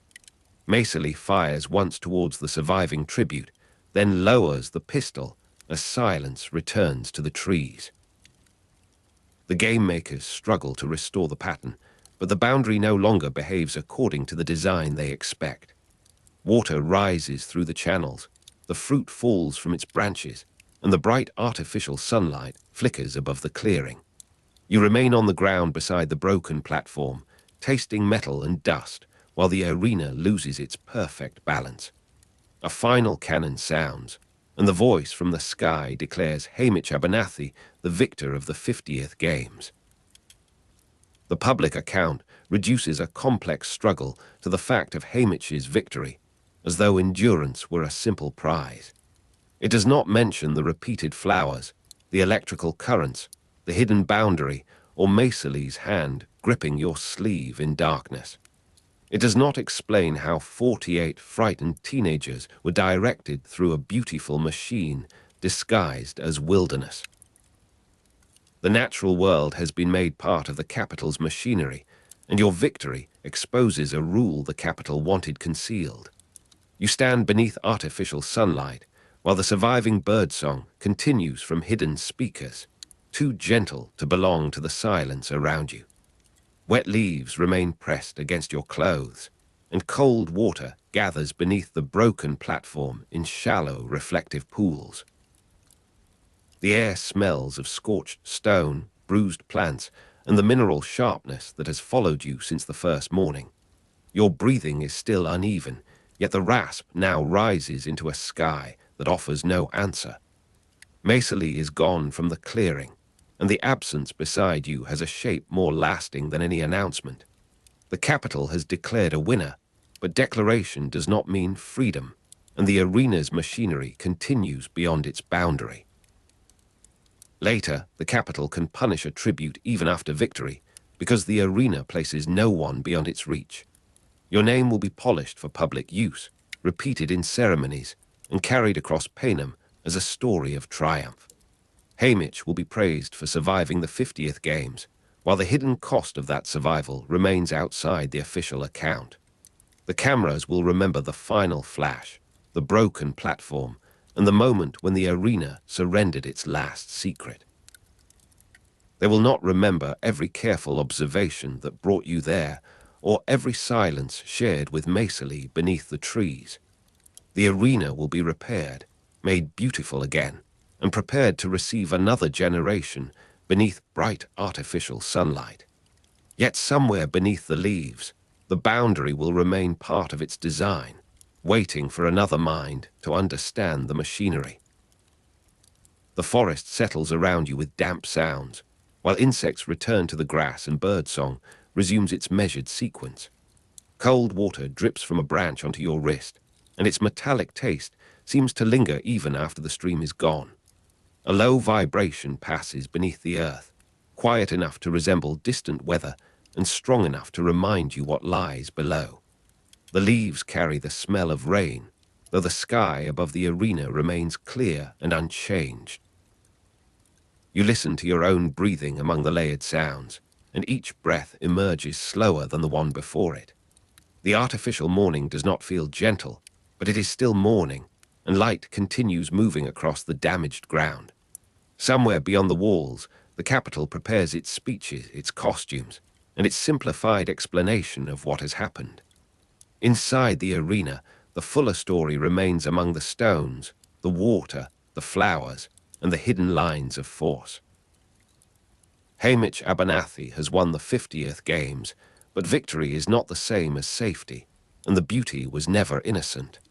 The name Haymitch will be repeated as a public answer, while the name Macerly remains within the private geography of the arena. The date will be remembered, the 50th Games will be remembered, and the boundary will be forgotten by those who prefer a cleaner story. You leave the clearing beneath a sky that has begun to pale, carrying no certainty except the knowledge that every landscape may contain a design. Beyond the trees, the capital's machinery waits in silence, patient and polished, ready to turn nature into spectacle once again. The arena ends beneath the white glare of the capital, but the capital's demands continue long after the last weapon falls silent. You are 16 years old when the voice announces your victory, and the words travel through the trees like a verdict disguised as music. Somewhere beyond the arena, the game makers are already arranging the next image, the next explanation, and the next version of what happened. You have won the 50th Hunger Games, yet the number feels less like an achievement than a door closing behind you. The dead remain where they fell, while the living are taken away from them. Your name is carried upward through the machinery of the capital, polished until it can be displayed without revealing the blood beneath it. Haymitch Abernathy, victor of the Second Quarter Quell, becomes a phrase repeated by strangers who have never seen your face without makeup or understood the silence between your answers. The arena's heat has vanished from your skin, replaced by the cold brightness of medical rooms where every surface reflects the lamps above you. Antiseptic clings to the air, sharp and clean, while polished metal rests beneath your hands. A narrow bed receives your weight, and the sheets feel too smooth to belong to any ordinary place. There is bread on a tray, pale at the edges from having cooled beneath a metal cover. Beside it stands a glass of milk, its surface trembling faintly whenever machinery moves behind the walls. You eat because someone tells you to eat, although hunger has become confused with fear. The room contains no forest, no lake, and no shadows deep enough to hide inside. Beyond the sealed door, footsteps cross the corridor with measured certainty. A nurse adjusts the blanket, then leaves you beneath the antiseptic smell and the soft electrical hum. Before you are allowed to return, the capital requires your victory to become useful. You are washed, dressed, photographed, examined, questioned, and placed beneath lights that flatten every expression into a public meaning. The interviewers ask about courage, strategy, grief, and the moment you understood that you would survive. Their questions have already decided what your answers must mean. You are expected to be grateful, because gratitude makes conquest appear generous. You are expected to be triumphant, because triumph permits the audience to enjoy the spectacle without considering what it has consumed. When your voice hesitates, another question arrives quickly, guiding you back towards the approved story. Haymitch Abernathy has overcome impossible odds. Haymitch Abernathy represents District 12. Haymitch Abernathy is proof that the capital's games reward strength, intelligence, and spirit. The victors' rooms are prepared for applause that has not yet ended, although no applause reaches them now. You stand beside a wide window, looking across a city of glass, towers, gardens, and white stone. Curtains hang heavily around the room, their fabric soft enough to swallow the faint movements of air. On a table, untouched fruit gathers a dull sheen beneath the lamps, while silver utensils remain aligned beside a plate. The carpet holds the room's warmth, but your feet feel cold inside your polished shoes. Far below, vehicles move along the streets in silent streams of reflected color. The silence here is not peaceful, because it has been arranged by people who expect you to remain available. Every empty chair seems to await another question. Every clean surface suggests that nothing terrible has happened. The capital makes grief difficult to see by giving it excellent furniture. You know that winning has not restored the people you left behind. The fact settles inside you more heavily than the victor's crown, because the crown is displayed, while absence remains private. Your family is still exposed to the capital's judgment, and Lenore Dove is no longer protected by distance or by the ordinary obscurity of District 12. The punishment follows the victory, not as an accident beyond the capital's reach, but as a message delivered through those you love. Retaliation becomes part of the reward. Your survival is permitted, while the people connected to your old life are made to bear the cost of your refusal, your defiance, or the danger represented by your continued existence. The details may be hidden from cameras, yet you understand enough to know that the games have not finished with you. Through the train windows, the capital recedes into a pale geometry of towers and lamps, and the landscape gradually darkens into country. You sit within a compartment lined with polished wood, listening to the steady wheels pass beneath you. A glass trembles on the table whenever the train crosses a joint in the track. Warm lamps hover above the seats, but their light cannot reach the corners where the curtains gather. The smell of coal smoke enters whenever the carriage changes pressure, mingling with the dry scent of upholstery. Beyond the glass, fields become hedges, hedges become slopes, and slopes descend towards mining country. Darkness lies over the ground like a blanket without warmth. You watch the faint outlines of spoil heaps drift past, then disappear. Somewhere ahead lies District 12, and the train carries you towards it with the solemn patience of a funeral procession. At 16, you return to District 12 as a symbol rather than an ordinary boy. The distinction is made visible before you leave the station. Officials stand near the platform, and cameras wait for the expression they have requested. Neighbors gather where they can be seen, their faces drawn by curiosity, relief, fear, or sorrow. Your body has come home, but the capital has placed its meaning around you like an invisible uniform. You cannot simply walk through the district and become the person who entered the arena. You are now the victor of the 50th Games, the living representative of a punishment staged for the entire nation. The capital wants District 12 to look proud. It wants the crowd to recognize your victory as evidence of its fairness. Yet the people watching you understand that the train has returned one boy and taken another away. Ash-gray light lies over District 12 when you step on the platform, touching the roofs, the rail lines, and the heaps of dark coal beyond the station. Cold settles into the iron railings, and the boards beneath your boots carry the dampness of morning. A distant cart creaks along the road, its wheels turning slowly through packed earth. Smoke rises from chimneys and drifts sideways above the houses, carrying the bitter scent of coal and wet timber. The station lamps remain lit, although the sky has begun to brighten. Their yellow circles appear weak against the morning, trembling in the thin mist. You can smell bread from a nearby kitchen, but the scent is faint and quickly swallowed by ash. People keep their voices low around you. Even the children seem to understand that a victor's return is not an ordinary arrival. The capital's celebration follows you into the district. There are speeches, prepared banners, formal photographs, and carefully selected phrases about courage. A representative repeats the history of the Second Quarter Quell, describing the 50 tributes as evidence of the capital's magnanimity and the victor as evidence of its order.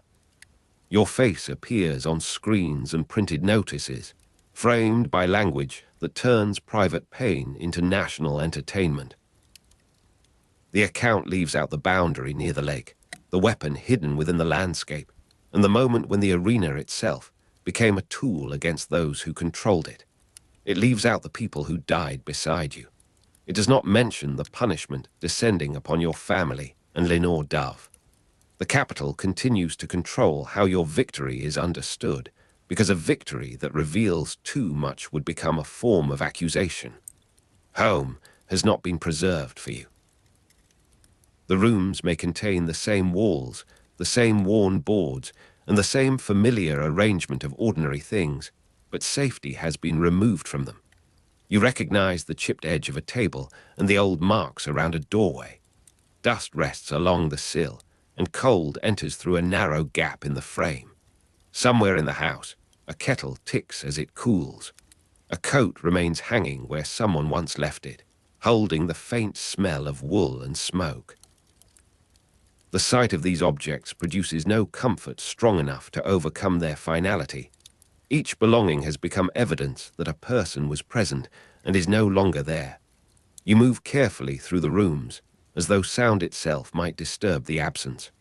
Outside, a coal cart passes, and the vibration reaches the floor beneath your feet. Your surviving relationships are damaged by the consequences of the games. People look at you with tenderness that contains fear, and with admiration that cannot cross the distance created by what you know. Some believe that the capital has favored you. Others suspect that your survival carries a price they have not yet been shown. You cannot explain the rooms beneath the arena, the calculations made above the tributes, or the way punishment can be delivered through relatives without being named as punishment. You cannot safely describe the capital's methods, because knowledge becomes dangerous when it is spoken by someone the nation has been taught to watch. A friend may ask what happened, and you must decide which silence will keep both of you alive. A neighbor may offer congratulations, and the word may strike you as an insult. Closeness becomes difficult when every conversation has an unseen audience. Days pass beneath a low sky, and the ordinary routines of District 12 continue around your altered life. Miners descend into the earth, families mend clothing, traders measure grain, and children carry messages between houses. Your own movements are observed more carefully than theirs. The victor's house waits somewhere beyond the familiar lanes, larger and cleaner than the rooms you knew before. Its windows face the district, and its walls separate you from the people whose lives are meant to improve because you have won. The reward is public, but the grief is private. Food arrives without the labor that once earned it, while the people you wanted to feed are gone. A new bed is placed beneath a clean coverlet, and the absence beside it remains beyond the reach of furniture. Prosperity enters the house as another reminder of what victory has failed to save. Within the victor's rooms, the air remains still after the officials have gone. Dust gathers slowly along the mantel, where no fire has yet been lit. The curtains hold the smell of new fabric and faint chemical dye, while the wooden floor gives a restrained creak whenever you cross it. A basin contains water gone cold, reflecting the pale rectangle of the window. On a side table, a plate of bread has hardened at its cut surface, and a metal cup stands beside it with a thin skin forming across the milk. Outside, rain touches the glass in irregular patterns, then pauses, leaving beads that distort the houses beyond. The room has been designed for comfort, but comfort requires a person capable of receiving it. You sit in a chair too deep for your narrow shoulders, hearing the house settle around you.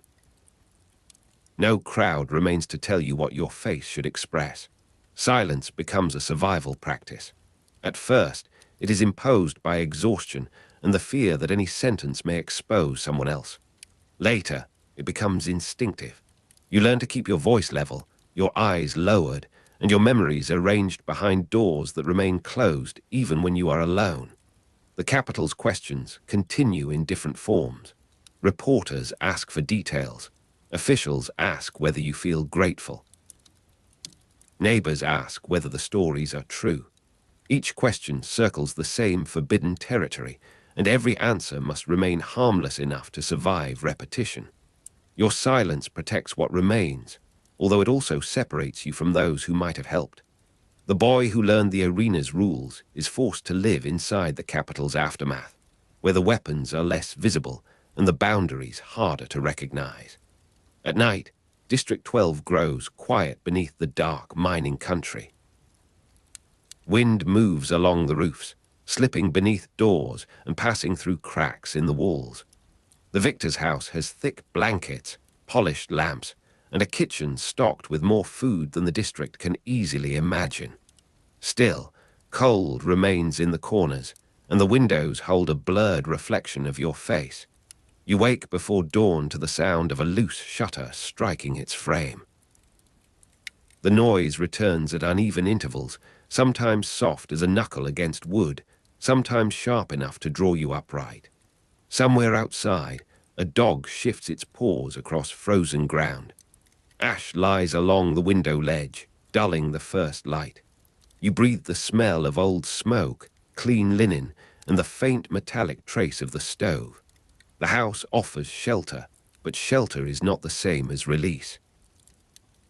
Capital's methods remain inside your thoughts, where they cannot be displayed or safely confessed. You have seen how an arena can be designed as a message, how a landscape can carry a hidden mechanism, and how a tribute can be transformed into a lesson for millions. You have learned that spectacle does not merely conceal violence.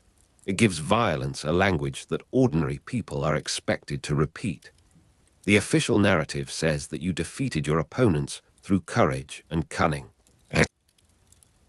Your private knowledge tells you that the capital allowed the story to continue only after it had taken everything it wanted. Such knowledge helps explain your distrust of official narratives long before anyone in District 12 recognizes it as distrust. When a polished voice describes order, you hear the machinery beneath it. When a banner promises safety, you search for the boundary. Your victory also places a new obligation upon you. The capital expects you to return to the arena in another form, carrying advice to the next children selected from District 12. The request is presented as an honor, yet it resembles a summons. You are to watch the reaping, study the tributes, and help them survive long enough to become useful to the audience. The victor's reward is inseparable from private grief, because every future games will place you beside the memory of the first one. You are not released from the arena, you are appointed to its continuation. District 12 may call you lucky, but luck has become another word controlled by people who never entered the woods. Your survival is both a personal victory and another form of captivity. Years gather around the memory until your 16-year-old face becomes difficult for others to imagine. The district sees the man who sits in the mentor's chair, whose clothes are untidy, whose speech is edged with contempt, and whose attention seems to wander whenever the capital begins its performance. The young victor remains inside that later figure, though the distance between them widens with every reaping. You remember the clean rooms, the questions, the train, the punishment, and the empty house. You remember how people looked at you after the arena, measuring the distance between the boy they knew and the symbol returned to them. The mentor's apparent cynicism grows from having once been a vulnerable tribute himself. He has learned that hope can be displayed, priced, and used against the hopeful. When Katniss and Peter enter the 74th games, you serve as their mentor from the same district that once watched you come home. The role requires you to sit beneath bright lights and speak in the language of sponsors, training scores, interviews, and possible advantages. You are expected to make their suffering legible to an audience that has learned to consume it. Your apparent indifference conceals the older knowledge of what happens when a tribute becomes interesting to the capital. You know that kindness can be exploited, courage can be edited, and affection can be converted into spectacle. You also know that the children in front of you are not symbols, although the capital has already begun turning them into symbols. Their faces bring the past nearer, while your voice remains dry and guarded. Every piece of advice carries the weight of the 50th games. The mentors' rooms are not the same as those prepared for a newly crowned victor. Their furniture is older, their surfaces more heavily used, and their windows often left uncleaned. A bottle catches the lamplight beside a stack of papers, reflecting a narrow gold line across the table.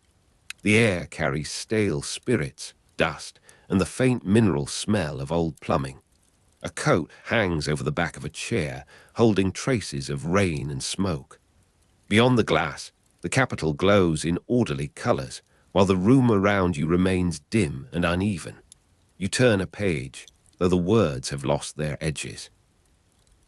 Somewhere in the corridor, a lift opens and closes with a soft mechanical sigh.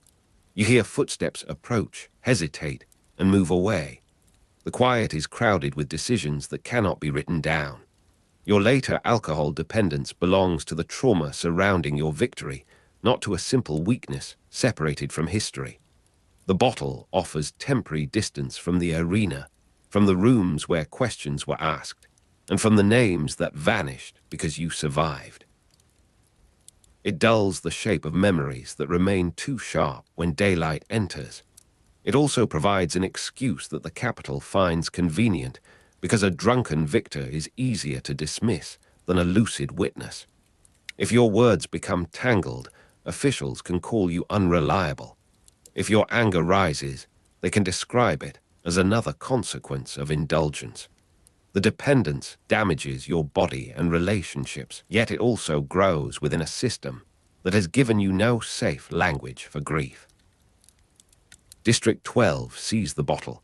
Only a few understand the machinery surrounding it. Beyond the town, the mines continue their patient descent into darkness. Conveyor belts carry coal through the day, and carts leave black lines upon the roads. You walk sometimes without purpose, keeping to paths where the houses thin and the hills begin. The ground is uneven beneath your boots, scattered with stones and small fragments of slate.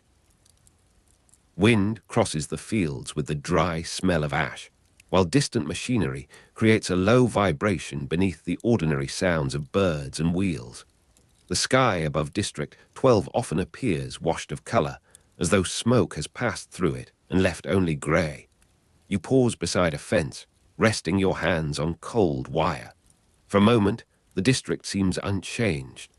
Then a train whistle rises from the valley, and the sound carries you back towards the Capitol. The 50th Games become a hidden prehistory to the rebellion against the Capitol.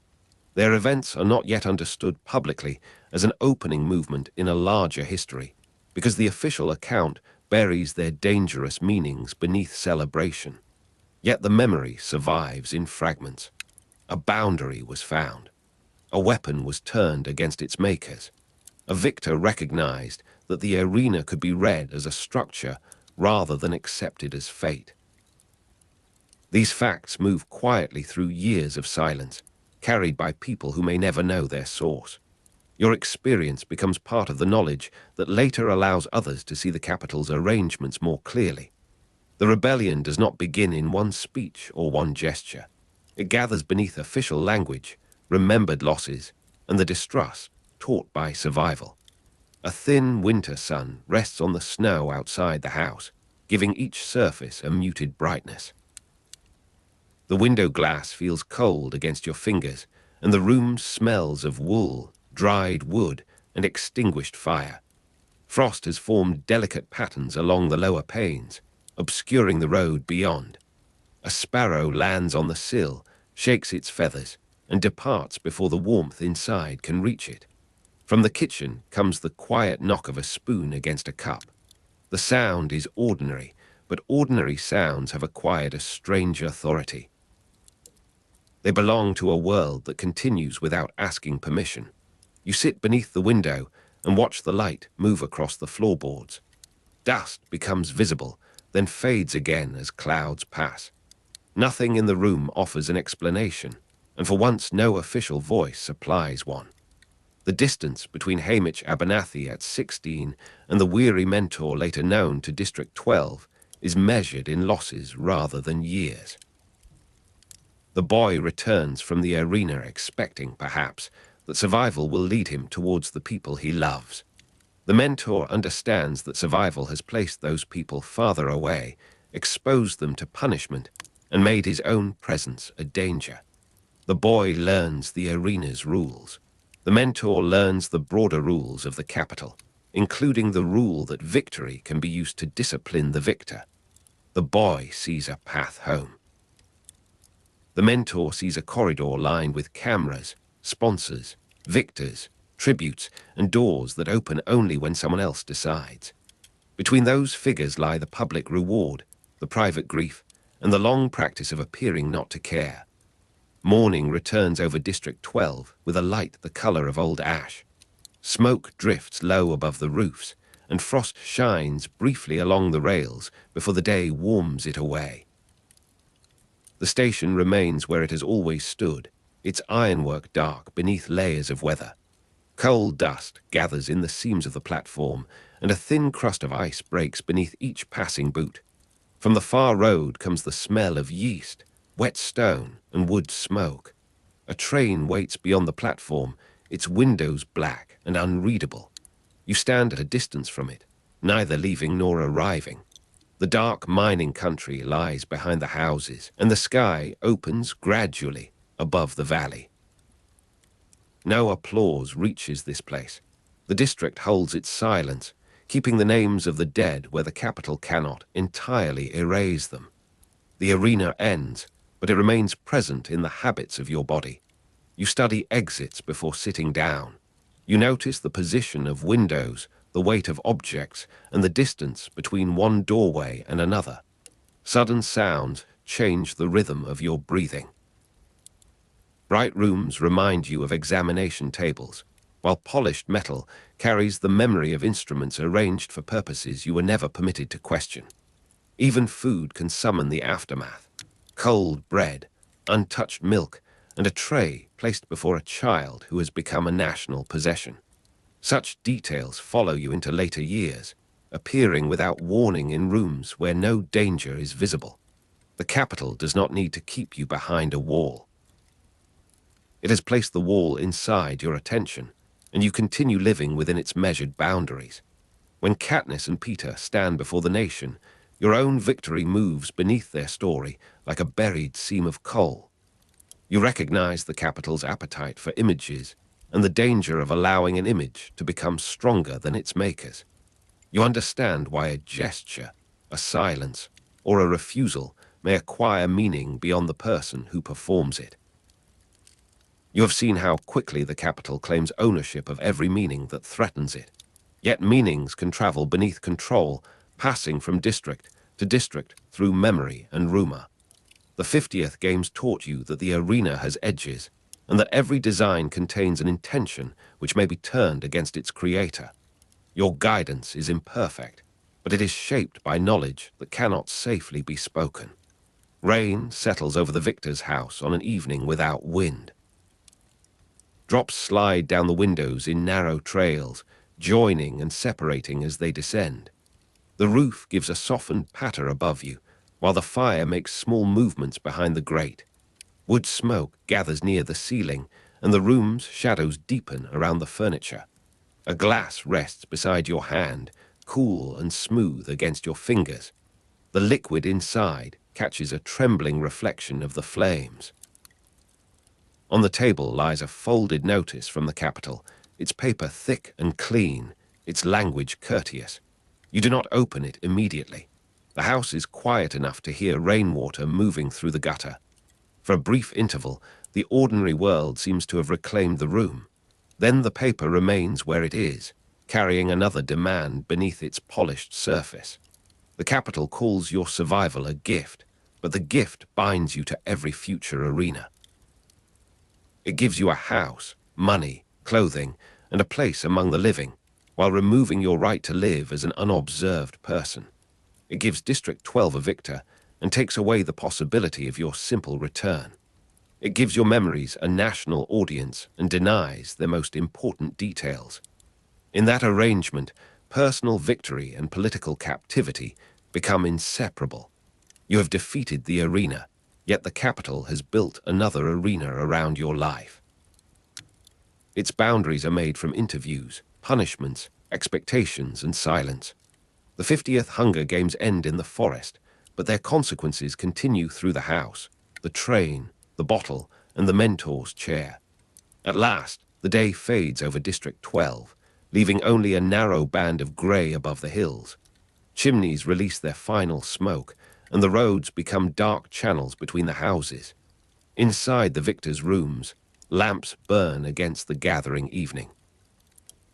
Their light rests on polished metal, worn wood, and the rim of a glass. The air has grown cold near the windows, carrying a trace of rain and distant coal. Somewhere below, a door closes softly. Another sound follows, perhaps a footstep, perhaps the house settling into itself. You remain awake in the quiet, carrying the name Haymitch Abernathy as both inheritance and burden. The 16-year-old who came home is still present beneath the weariness, the cynicism, and the years of appointed survival. No public reward can restore the people left behind. No official explanation can make punishment resemble justice. No polished narrative can remove the boundary you discovered, the names you remember, or the knowledge that the capital's methods depend upon silence. You carry these things through the dark mining country and into every later season. When the train passes through the valley, its windows reflect a face that has become older, guarded, and difficult to read. Ash-grey light returns to District 12, touching the roofs and rails as though nothing has changed. Yet beneath that quiet surface, the 50th Games remain alive in memory. Haymitch wins the 50th Hunger Games, returns as a symbol, and survives into another kind of captivity.